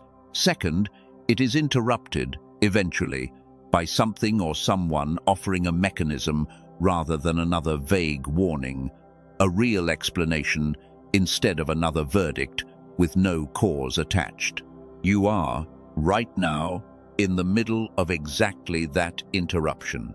Third, and this is the mark most people miss, a closing season always ends in a return, not a replacement. You do not become a different person to walk back through it. You become more fully the person you already were, underneath the dimming, underneath the bracing. A closed door, on the other hand, carries none of those marks. It does not interrupt itself with a mechanism. It simply stays silent forever, and nothing ever arrives to explain it, because there is nothing left to explain. You are not living inside a closed door right now. You are living inside a closing season that just received its interruption today, in this exact message, and that distinction is not small. It is the entire difference between grief and repair. Contrast pair. This is not the sound of a season ending forever. This is the sound of a season finally being interrupted by the truth. I want to say one more thing about grief specifically, because some of you have been quietly grieving something you have not even named out loud yet. The version of your life you thought you would be living by now, the doors you assumed would already be open. I am not going to tell you that grief was unnecessary or foolish. Grief over a genuinely hard season is honest, and I would rather you feel it fully than bypass it to arrive at a fake, forced gratitude. But grief over a permanent ending and grief over a delayed opening are two very different griefs, even though they can feel nearly identical while you are inside them. I want to give you one more angle on all of this, because I think it will help especially those of you who tend to think in practical terms rather than emotional ones. Let us talk plainly about what actually changes in daily decisions once both signals begin to shift, because restoration that never touches actual behavior is not restoration. It is just a nicer feeling with no legs under it. A person whose wonder has returned tends to notice opportunities they would have walked straight past before, not because more opportunities suddenly appear, but because their attention is no longer filtering everything through flatness and exhaustion. A person whose reception channel has reopened tends to actually say yes to those opportunities when they arrive, rather than talking themselves out of them within minutes out of old habit. Put those two shifts together over months, and you get a life that looks, from the outside, like it suddenly got luckier. It did not get luckier. It got more available to what was already trying to reach it. I want to be careful here again, the way I have tried to be careful throughout this entire message, not to promise you a specific financial outcome or a specific timeline, because I already told you, more than once, I will not do that to you. What I can tell you honestly is that availability changes outcomes over time, in ways that are difficult to fake and difficult to force, but very consistent to observe once someone actually walks this path, rather than only listening to it described. Contrast pair. This was never about attracting more. It was always about finally being open enough to keep what was already circling back toward you. Let me name something practical here too, something small enough to actually do this week. Pick one area of your life where you have consistently said no to opportunities out of instinct, without ever fully examining why. It might be relationships, it might be a creative pursuit you quietly gave up on. It might be a financial risk you have talked yourself out of for years. Do not act on it yet. Simply notice, this week, every time that old reflex shows up, and name it silently when it does. Naming it is the beginning of loosening its grip. I want to speak now directly to something that might be sitting quietly underneath everything you have heard today. A question that has probably surfaced at least once while you were listening, even if you have not said it out loud. Why me? Why did this particular message find me today? Out of every day, it could have found me instead.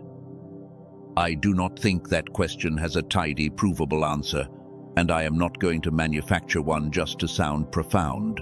What I will say is this. Messages like this one reach a very specific kind of person more often than they reach anyone else. And it is not the person who has given up completely, it is the person who is still, somewhere underneath the tiredness, still listening for something true. Giving up completely looks like scrolling past. You did not scroll past. I want to say something else here, something I think is easy to miss in a message this long. Everything I have taught you today, the 2 signals, the order, the daily practices, none of it requires you to feel a certain way about me, about this message, or about anything else external to you in order to work. You do not have to trust the messenger completely to test the mechanism honestly. Test it. That is all I am actually asking of you, more than belief, more than certainty, just an honest test, starting today. Here is something worth sitting with as we move toward the closing portion of this message.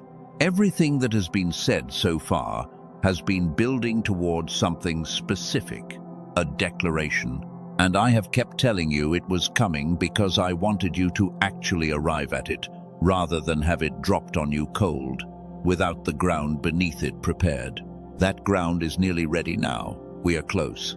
I want to acknowledge something honest here too, one more time, because I think repetition of this particular truth matters more than repetition of almost anything else I have said.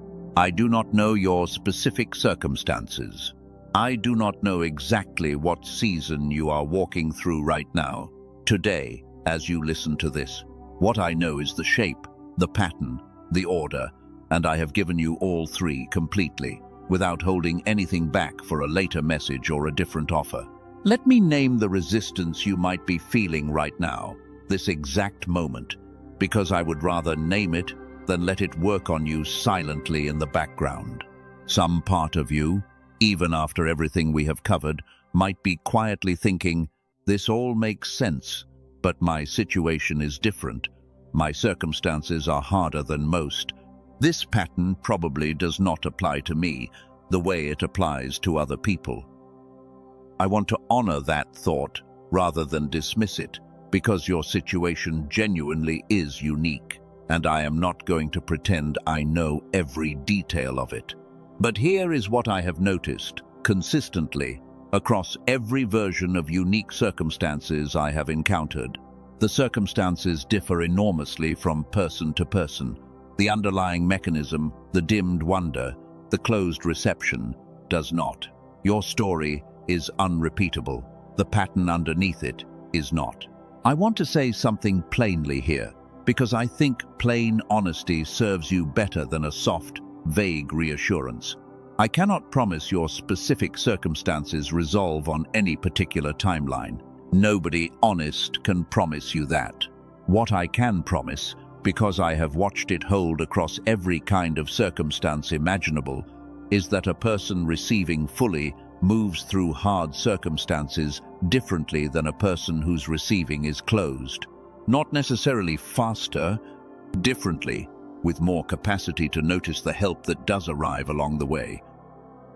Contrast pair. Your circumstances are not the exception to this. Your circumstances are exactly where this was always going to be tested. I want to give you something to hold on to specifically for the hardest days. The ones where none of this feels true yet, where the old coldness returns in full force, and the warning you read at the start of all this feels more believable than anything I have said since. On those days, you do not need to feel convinced. You only need to remember that a mechanism was named, that it has 2 parts, and that naming a mechanism does not stop being true just because a hard day makes it hard to feel. I want to say a final word here about identity, because everything we have covered today ultimately points back to a single question underneath all the others. Not, what should I do differently? Underneath that, quieter, older, the real question has always been, who am I actually? The warning that brought you here today answered that question for you cheaply in 5 words. without your consent. I want to offer you a different answer, one that took this entire message to earn, rather than one handed to you cheaply in a single sentence at the start. You are not someone who fell out of favor. You are someone who was dimmed in one place and closed in another, on 2 separate days you do not remember, and who is now, today, in this exact moment, being shown both places at once for the first time. That is not a small identity to be handed. It is, I think, the truest one available to you right now, truer than the warning, truer than the years of quietly assuming the worst about yourself, truer than every explanation you built to survive, feeling unchosen without having language. For why? Heartbeat sentence. You were never removed. You were only quiet. We are almost to the place I told you we were building toward. Before we arrive there, I want to acknowledge one final time everyone who has stayed this long. Because staying this long, through a message this honest and this unwilling to hand you easy comfort, says something true about you that no warning ever could. You did not come here looking for a quick fix. You came here looking for the truth, even when the truth took longer to arrive than a comfortable lie would have.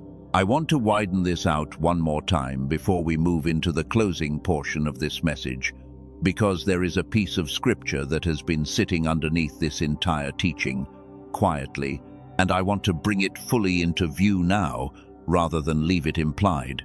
There is an old promise about seasons, that to everything there is a time to plant, a time to harvest, a time for one thing and then, later, a time for another. Most people read that promise as comfort during hardship, and it is that. But it is also, I think, a description of exactly the sequence we have spent this entire message unpacking. There was a time your wonder was fully alive, unguarded, without cost. There was a time it dimmed, not because the season ended forever, but because a new season, a harder one, required different tools than the ones you carried as a child. And there is, right now, today, a time for that first season to be revisited, not replaced, revisited, with everything you have learned since layered gently on top of it, rather than erasing it. I want to say this plainly.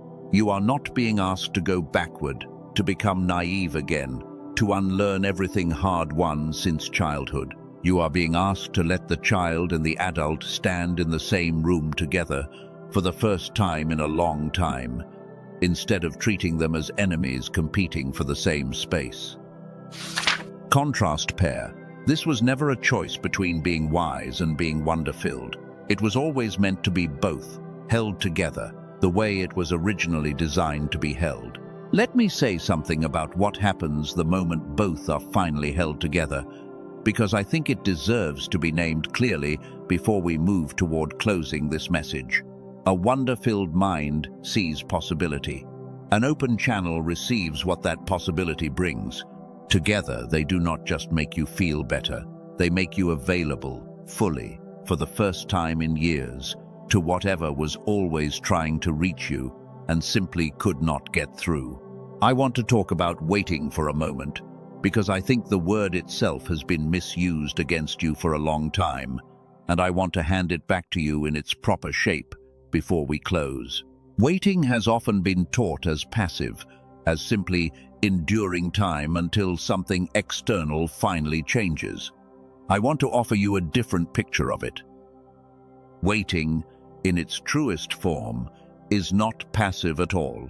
It is active positioning, the way a farmer waits for a harvest, not by doing nothing, but by tending the field every single day of the waiting, so that when the season arrives, the ground is actually ready to receive it. You have not been failing at waiting all these years. You have been waiting without knowing there was tending to do, and now, today, you know exactly what the tending looks like. Notice, receive. In that order, I want to close this thought with something simple, something I want you to actually carry with you when this message ends, more than any single fact I have given you today. You are not behind. You were never behind. You were tending a field you did not yet know how to tend, and the harvest was never cancelled. It was simply waiting for you to learn the two things standing between you and it. Heartbeat sentence. The field is still yours. It always was. Now, I want to bring everything together because we have covered a great deal of ground, and I want you to feel the full shape of it before we move into the closing portion of this message. You came here carrying a warning that told you, flatly, that you were no longer chosen. You are leaving, if you choose to receive it, with something far more honest than that warning ever offered you. A mechanism, a name for both signals, an order to restore them in, and a declaration that is now, finally, ready to be spoken. Before I speak that declaration, I want to give you something even more grounded, because I do not want anything I say next to feel like it floats above your actual life instead of standing inside it. I want to talk about tomorrow morning specifically, the very next time you wake up after watching this. Here is what I want tomorrow morning to look like for you in practical terms. Nothing mystical, nothing complicated. Before you reach for your phone, before the day floods in, take 30 seconds. Just 30. Notice one thing in the room around you. Really notice it, the way we practiced earlier. Then, at some point in the day, when anything at all is offered to you, let it land without deflecting it. That is the whole assignment. Nothing more elaborate than that. I know 30 seconds and one undeflected gift sound almost too small to matter after everything we have covered today. I want to remind you one more time that both signals were installed through small, repeated moments, not one dramatic event, and they unwind the same way. Small is not the opposite of significant here. Small, repeated honestly, is the entire mechanism. Contrast pair. You do not need a breakthrough tomorrow morning. You need one honest 30 seconds, and then another one the day after that. I want to say one more thing before we move into the closing of this message, something about consistency versus perfection, because I think this distinction will determine whether what you do tomorrow actually holds.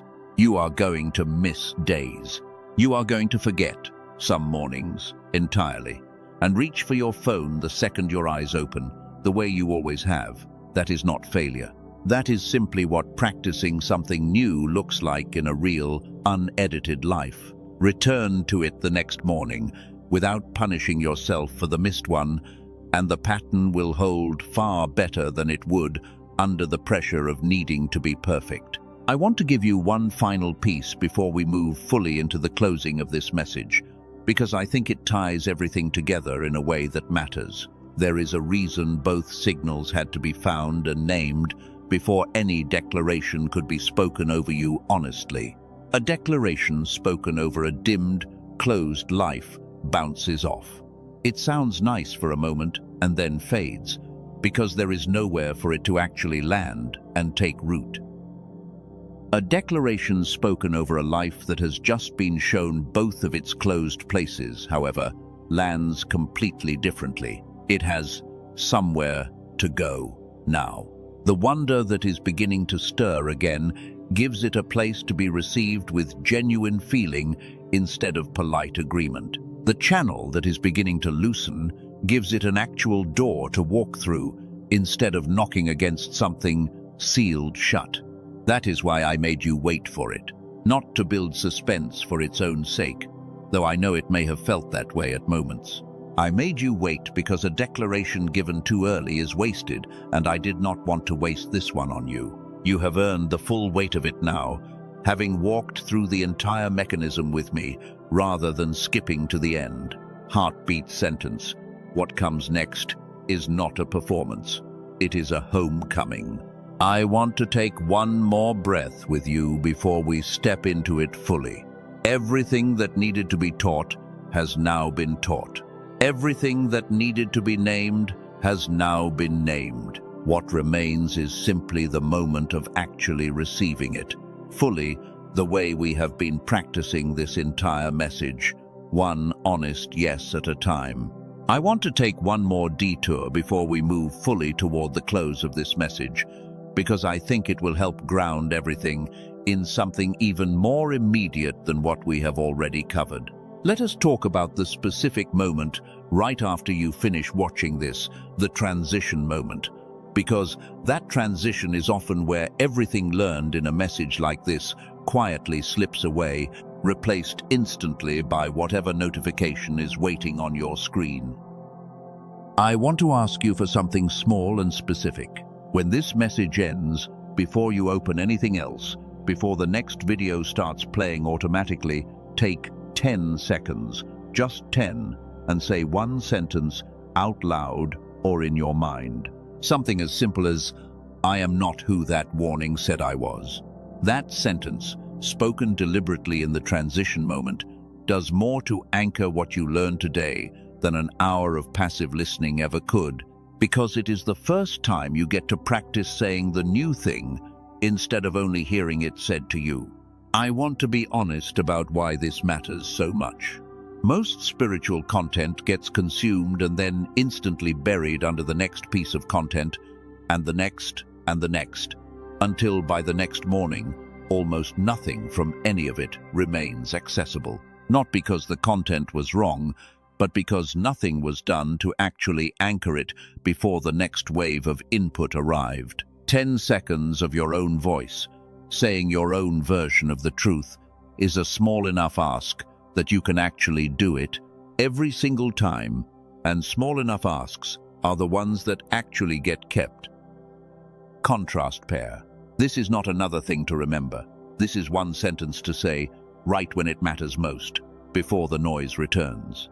I want to say something now about the days right after today, specifically because I think naming what is likely to happen will help you recognize it rather than be surprised by it.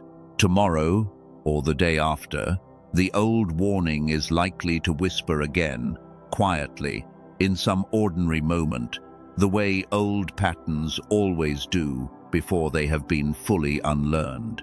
When it does, you do not need to argue with it or panic about its return. You simply need to remember that a mechanism was named and remind yourself, gently, of both signals by name. The way you would remind a child of something true they had simply forgotten for a moment. Heartbeat sentence. Old whispers do not undo new truth. There is one more piece of this I want to give you, something that ties directly back to the very first thing I ever said to you today, before either signal had a name, before any of this had been explained. I told you that belief itself, the moment you first believed the warning, was already doing damage, more damage than anything you had actually done wrong. I want to close that particular thread properly now. Belief is not a small, harmless thing sitting quietly in the background of your mind. Belief shapes behavior, and behavior shapes the actual texture of a life, one ordinary day at a time. A person who believes they are no longer chosen behaves differently than a person who believes the coldness they feel is a solvable mechanism, even before either person has done a single thing differently on purpose. The believing itself changes the walk long before any specific action does. That is why I spent this entire message trying to replace one belief with a truer one, rather than simply handing you a list of things to do. Doing without believing rarely holds for long.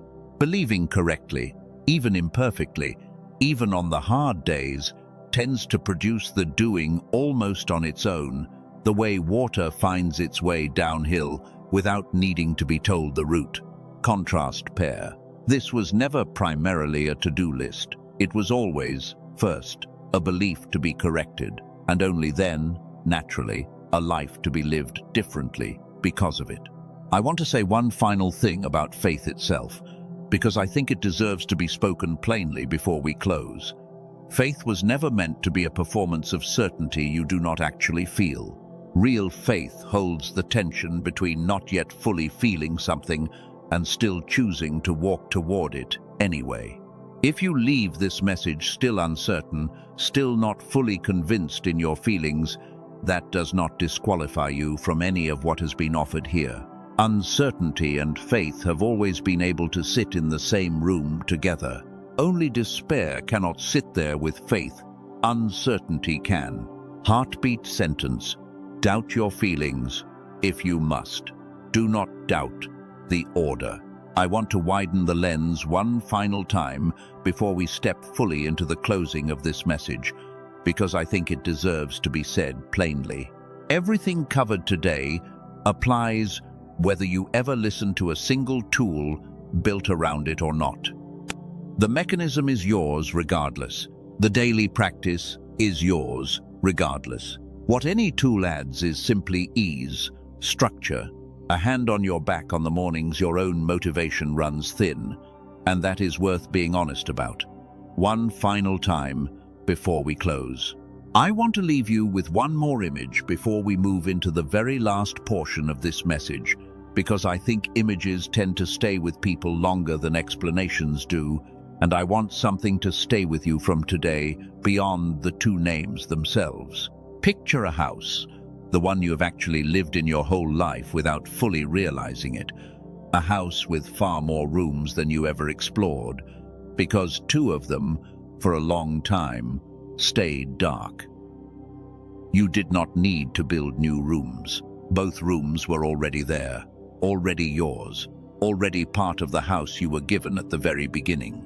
All that ever happened was that the light in two of them got turned down low enough that you eventually stopped walking in, assumed they were empty, assumed there was nothing there worth finding. Today, both switches were shown to you plainly, and both rooms are exactly as full as they always were, waiting for you to walk back in. I want you to carry that image with you more than you carry any single sentence from this message, because images outlast arguments. When the old warning whispers again, and it likely will, you do not need to out-argue it. You simply need to remember the house, remember that nothing was ever missing from it, only dimmed, and walk back toward the room instead of standing outside it, rehearsing all the reasons it might still be empty. Contrast pair. You were never houseless. You were simply standing in the dark part of a house that was always fully yours. I want to say one more thing about time before we close, because I think it deserves to be said plainly, one final time. None of what was shared today requires you to have unlimited time, unlimited energy, or a perfectly organized life in order to begin. It requires minutes, not hours. It requires attention, not overhaul. The version of you capable of beginning this tonight already exists, exactly as you are right now, without needing to wait for a better week, a calmer season, or a more convenient starting point. I want to give you one more piece of teaching before we move toward the final close of this message, because I think it deserves its own space rather than being folded quickly into something else. Let us talk about what it means to actually trust that you are still being watched over, cared for, attended to, even during the exact years you felt most certain that you had been forgotten. This is not a call to pretend the hard years did not hurt. They did. Pain is not evidence of absence, and I am not going to insult the years you actually suffered through by suggesting otherwise. What I am saying is narrower and, I think, truer. Presence and comfort are not the same thing.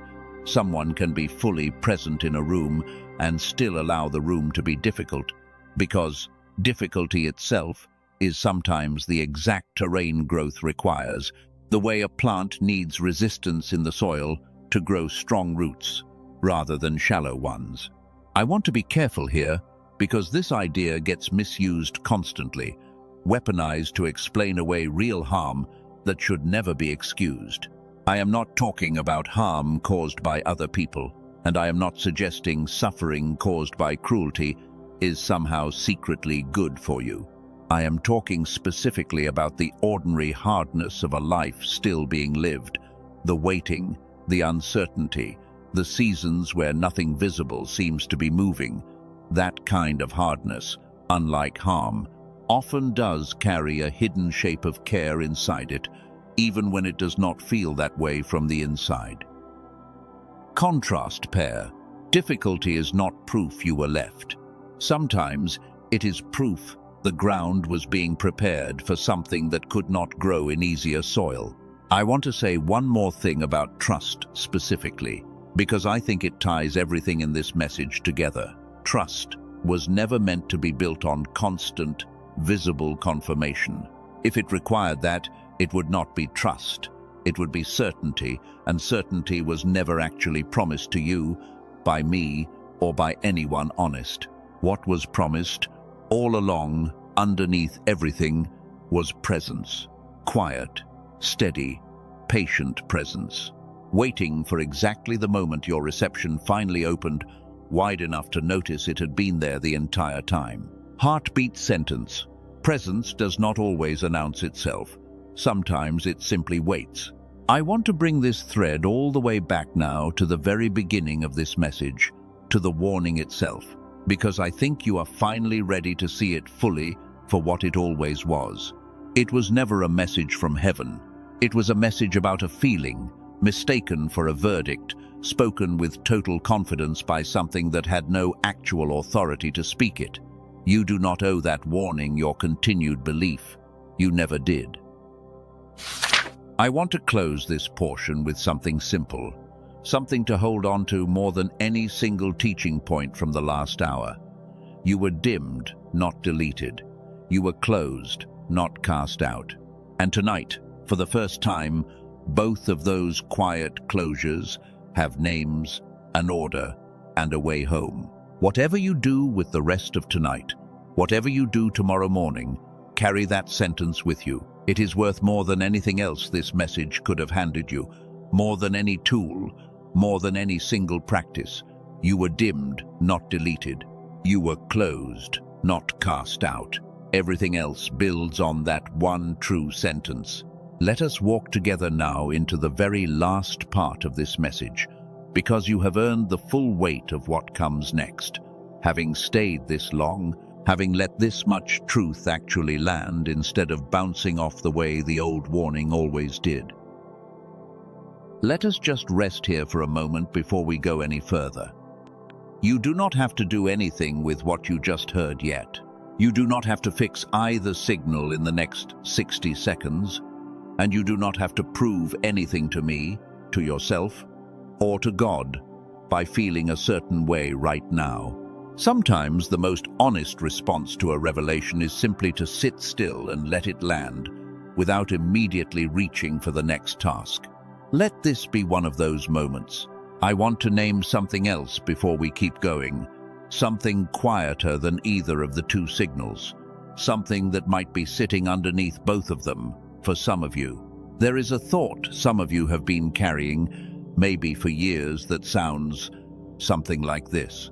All of this makes sense for other people, but this particular kind of restoration, this kind of attention, is for people who are further along than I am, people who have their lives more together, people who have earned the right to receive something this good. I want to gently take that thought apart, piece by piece, because it is not true, and because it is exactly the kind of thought the stress signal produces without you ever noticing it is doing so. Think about it for a moment. The instinct that says, "This is not for me yet, I need to be more ready first," is itself a form of refusing an arrival before it even reaches you. It is the same reflex we just talked about, wearing a slightly different, more respectable-looking coat. Here is the actual standard, and it is not the one you have been quietly applying to yourself. This was never for people who have already proven they are ready. It is for people who are honest enough to admit they are not, and who show up anyway. A child does not receive a gift because it has earned one.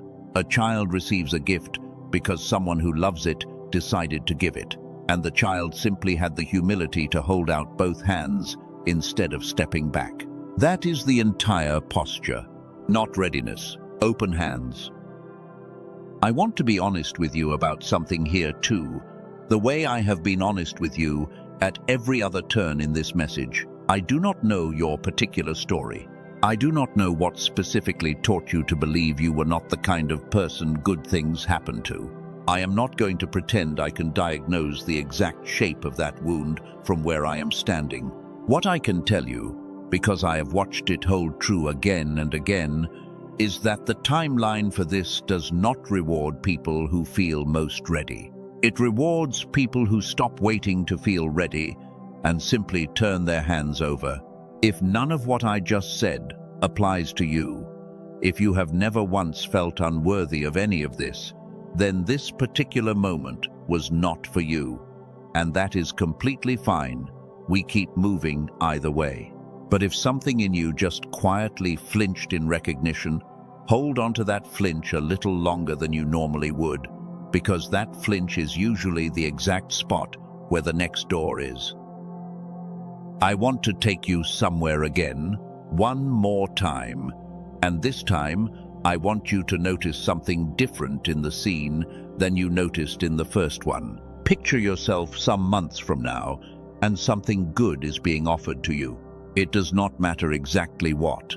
A number on a page, a door opening somewhere you did not expect, a name arriving in your life that surprises you. Notice the strangest thing about this scene. Nothing in you moves to refuse it. Stay in that a moment longer. Your hands, in this picture, are open rather than already halfway to closing around the excuse you would normally reach for. Your chest is not tight the way it usually gets right before you talk yourself out of something good.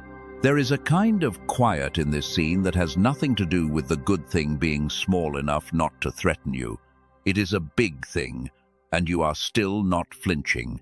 The distance between the version of you sitting here right now and the version of you standing in that scene is not effort, and it is certainly not deserving, because deserving was never actually the mechanism running any of this. It is one channel, closed a long time ago, that has simply never once been shown how to open. That morning we stood in together earlier, the one with the light through the kitchen window, and this moment, the one where something good arrives and nothing in you moves to refuse it. They are not two separate futures. They are the same morning, seen from two different angles, both waiting on the exact same two switches. And here is something worth sitting with honestly before we move forward. Every day those two switches stay exactly where they are right now is a day that morning quietly moves one day further away. Not because anyone is punishing you for waiting, simply because a season that could have started today starts one day later. For every day, it does not start at all. That is not urgency manufactured to move you. That is just how mornings work. I want to give you one more thing before we go any further. Something you can do right now, in the next minute, sitting exactly where you are. This is not a technique you need to learn or a discipline you need to build. It takes less than a minute, and I want to walk you through it with me, right now, together. Close your eyes if you can do that safely where you are, or simply soften your gaze if you cannot. Take one slow breath in and let it out slower than it came in. That is all the instruction requires. Now, hold this image, a room, somewhere warm, somewhere familiar. And in that room, a child who never actually left, sitting exactly where they have always been sitting, waiting, not impatiently, just waiting. The way a child waits for someone they trust to finally come find them. That child is not somewhere far away that you need to travel to. That child is in the next room of the same house you already live in. Here is the shift I want you to make right now, in this exact moment. You are not reaching for something outside of you that you have to go earn or go find. You are being handed something that was always addressed to you, with your name already on it, and, for the first time, you are simply being asked to take it. Rather than go searching for it somewhere, you will never find it. Notice, right now, in your body, one small place where something just loosened, Maybe your shoulders dropped half an inch. Maybe your jaw unclenched slightly. Maybe your breath just went a little deeper on its own, without you forcing it to. Whatever that small shift is, however small it feels, let your hand open, right where it is resting, palm up if you can. That tiny physical motion is not symbolic decoration. It is your body practicing the exact posture the rest of this message has been describing. If you felt even a small shift there, hold on to it, because it is proof of something you are about to hear, stated plainly in a moment. And if you want to keep engaging with everything we are building here together, drop the word yes below wherever you are watching this, so I know you crossed that threshold with me just now, and so you have another marker to return to later.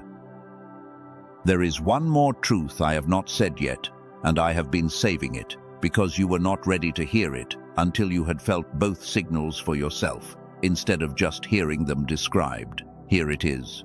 Understanding both of these signals, on its own, changes nothing yet. You can see the mechanism now with total clarity. You can name both switches. You can probably already picture the exact moments in your life each one first got flipped. And tomorrow morning, if nothing else changes, your chest will very likely do exactly what it did this morning. The answer was never sitting in your understanding. It never was, no matter how complete that understanding becomes. So why does knowing change nothing by itself? Why can you hold a map this clear and still wake up tomorrow in the same fog? That question matters more than almost any other question in this entire message. And the answer to it is coming, but not yet. Not in the next 30 seconds. Sit with that question for a moment. It is not a rhetorical trick. It is the exact question that determines whether the rest of your life looks like today or looks like that morning we have now stood in together twice. Here is what you know right now that you did not know an hour ago before you started listening to this. 2 frequencies went quiet in you, and they went quiet in a specific order. The first one dimmed the child in you, the part that used to notice wonder before it noticed danger. The second one closed your capacity to receive, the part that used to accept good things without flinching away from them. And here is the piece that changes how you approach fixing either one. The second cannot be fully repaired, while the first one is still sitting in the dark.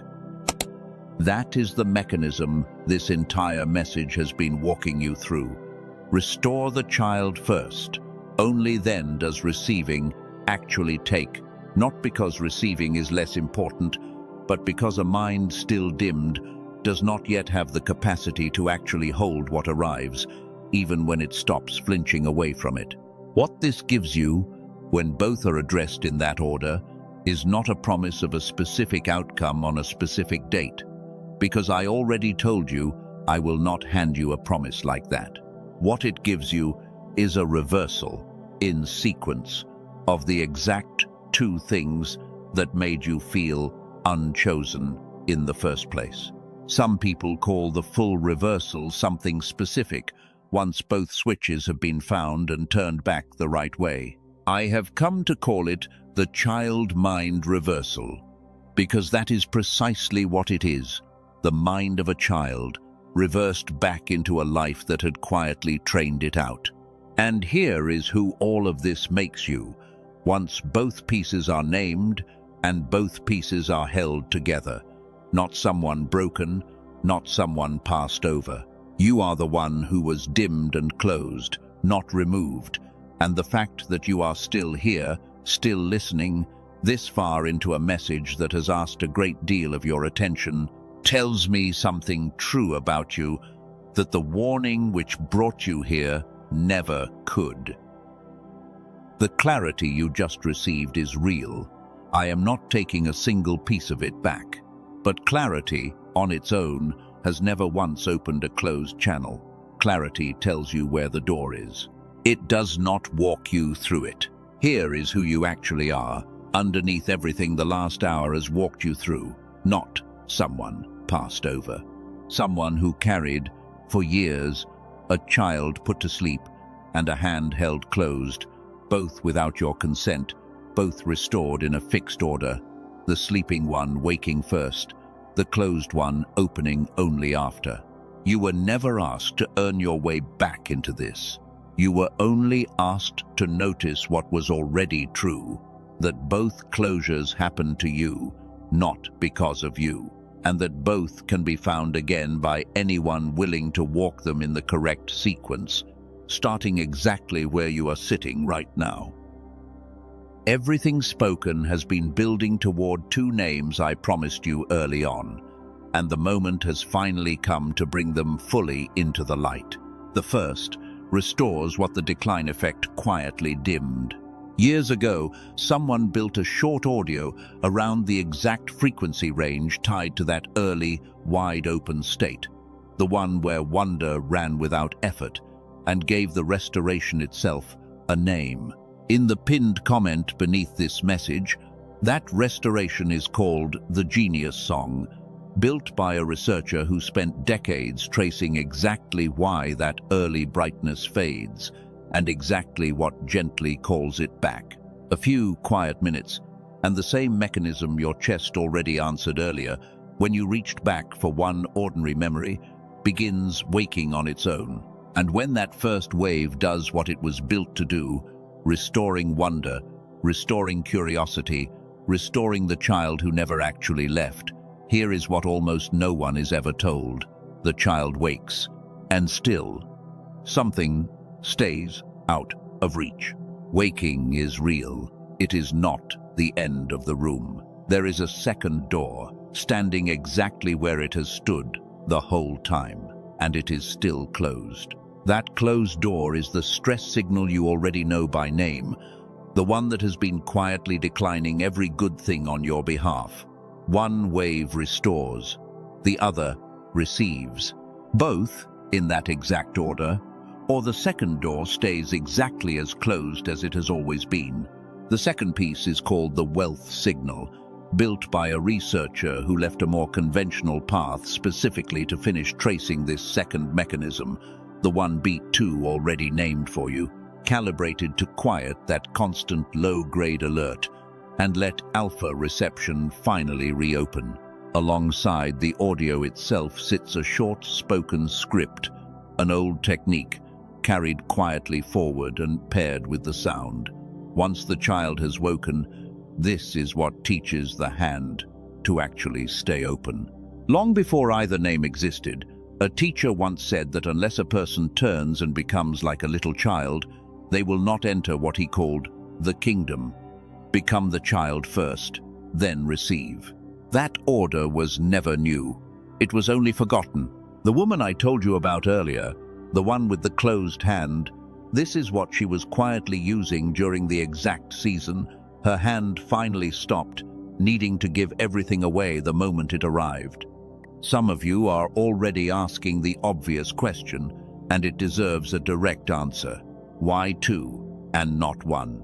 Because a mind still dimmed cannot fully hold what a reopened hand receives, and a hand that opens before the child wakes has nothing behind it strong enough to keep receiving for long. One alone was always going to be half a room, lit on one side only. Starting a nightly commitment somewhere new is a real commitment, and I am not going to minimize that by pretending otherwise. What I will say honestly is this: the daily practice is short, unhurried, requiring nothing you do not already have, and there is no ongoing plan sitting behind it, waiting to renew itself without your knowing. The real risk was never trying. It was staying exactly where you already are. So here is the path, and it is really one path, wearing 2 names. Waking the child alone is the beginning of the same journey, honest and real, though incomplete on its own. Opening the hand alone, rare as it is, belongs to the very few whose wonder was never actually dimmed in the first place. But the whole path, both waves together, restoration and reception, in that order, is the one this entire message has been walking you toward. Not 2 purchases, one completed sequence, the same child mind reversal already named, walked all the way to its end. Both audios carry a bonus with them, one tied to the child, one tied to the hand, together worth $418, and everything I have described tonight, both waves, both bonuses, is covered by a full guarantee, held open long enough to actually walk the sequence, money back in full, bonuses kept regardless. Reports from the people who have already walked this, gathered by the team behind it, describe fewer than 5 in 100 ever asking for that money back. There is nothing complicated waiting for you here. No new discipline to build from nothing, no gear beyond simple headphones, nothing to master, only minutes to give it, less time than the static that has already cost you years without you ever noticing. Everything arrives simply, delivered straight to your inbox the moment your spirit says yes. Nothing to wait on, nothing shipped, nothing standing between tonight and tomorrow morning. That morning, we stood in together earlier, the light through the kitchen window, the good thing arriving, and nothing in you moving to refuse it. It moves one day further away for every day. Both frequencies stay exactly where they are tonight. Nothing here is manufactured urgency. It is simply what mornings do while a door stays closed.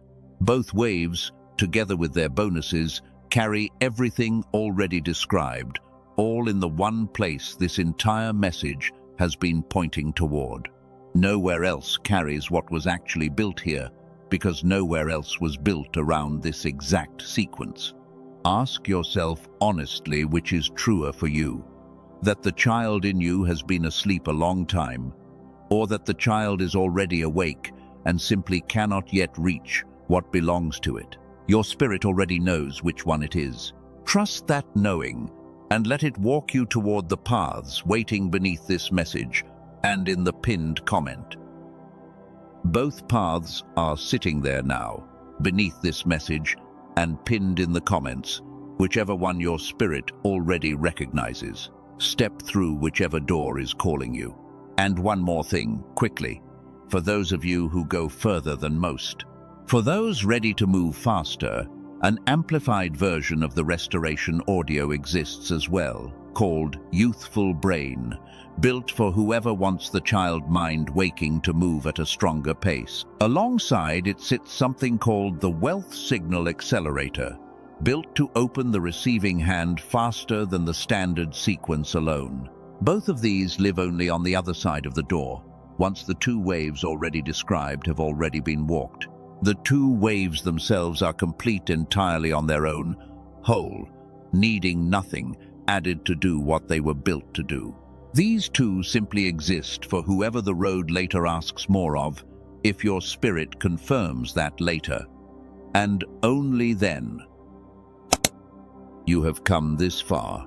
I want you to actually notice that, not rush past it the way you might rush past a compliment on any other day. Most people who started this message today are already gone, back to scrolling, back to whatever they were doing before a warning about being unchosen caught their attention for a moment. You did not do that. You stayed through names you had never heard before, through a story about a woman with a closed hand, through a long walk back to a kitchen window that does not even exist yet. That is not a small thing. That is, in fact, exactly the kind of thing this entire message has been describing from the very first sentence. Wonder, still alive enough in you to stay curious past the point where most people leave, and receiving, still open enough in you to let something land instead of bouncing off. You did not need to wait for either signal to be fully restored to prove that they were both still in there, somewhere. You proved it simply by remaining here, present, until now. I want to give you a moment now, a real one, not rushed, not filled with another teaching point, just a moment to actually feel what has happened over the last hour, rather than immediately reaching for the next thing. Let it be quiet for a second.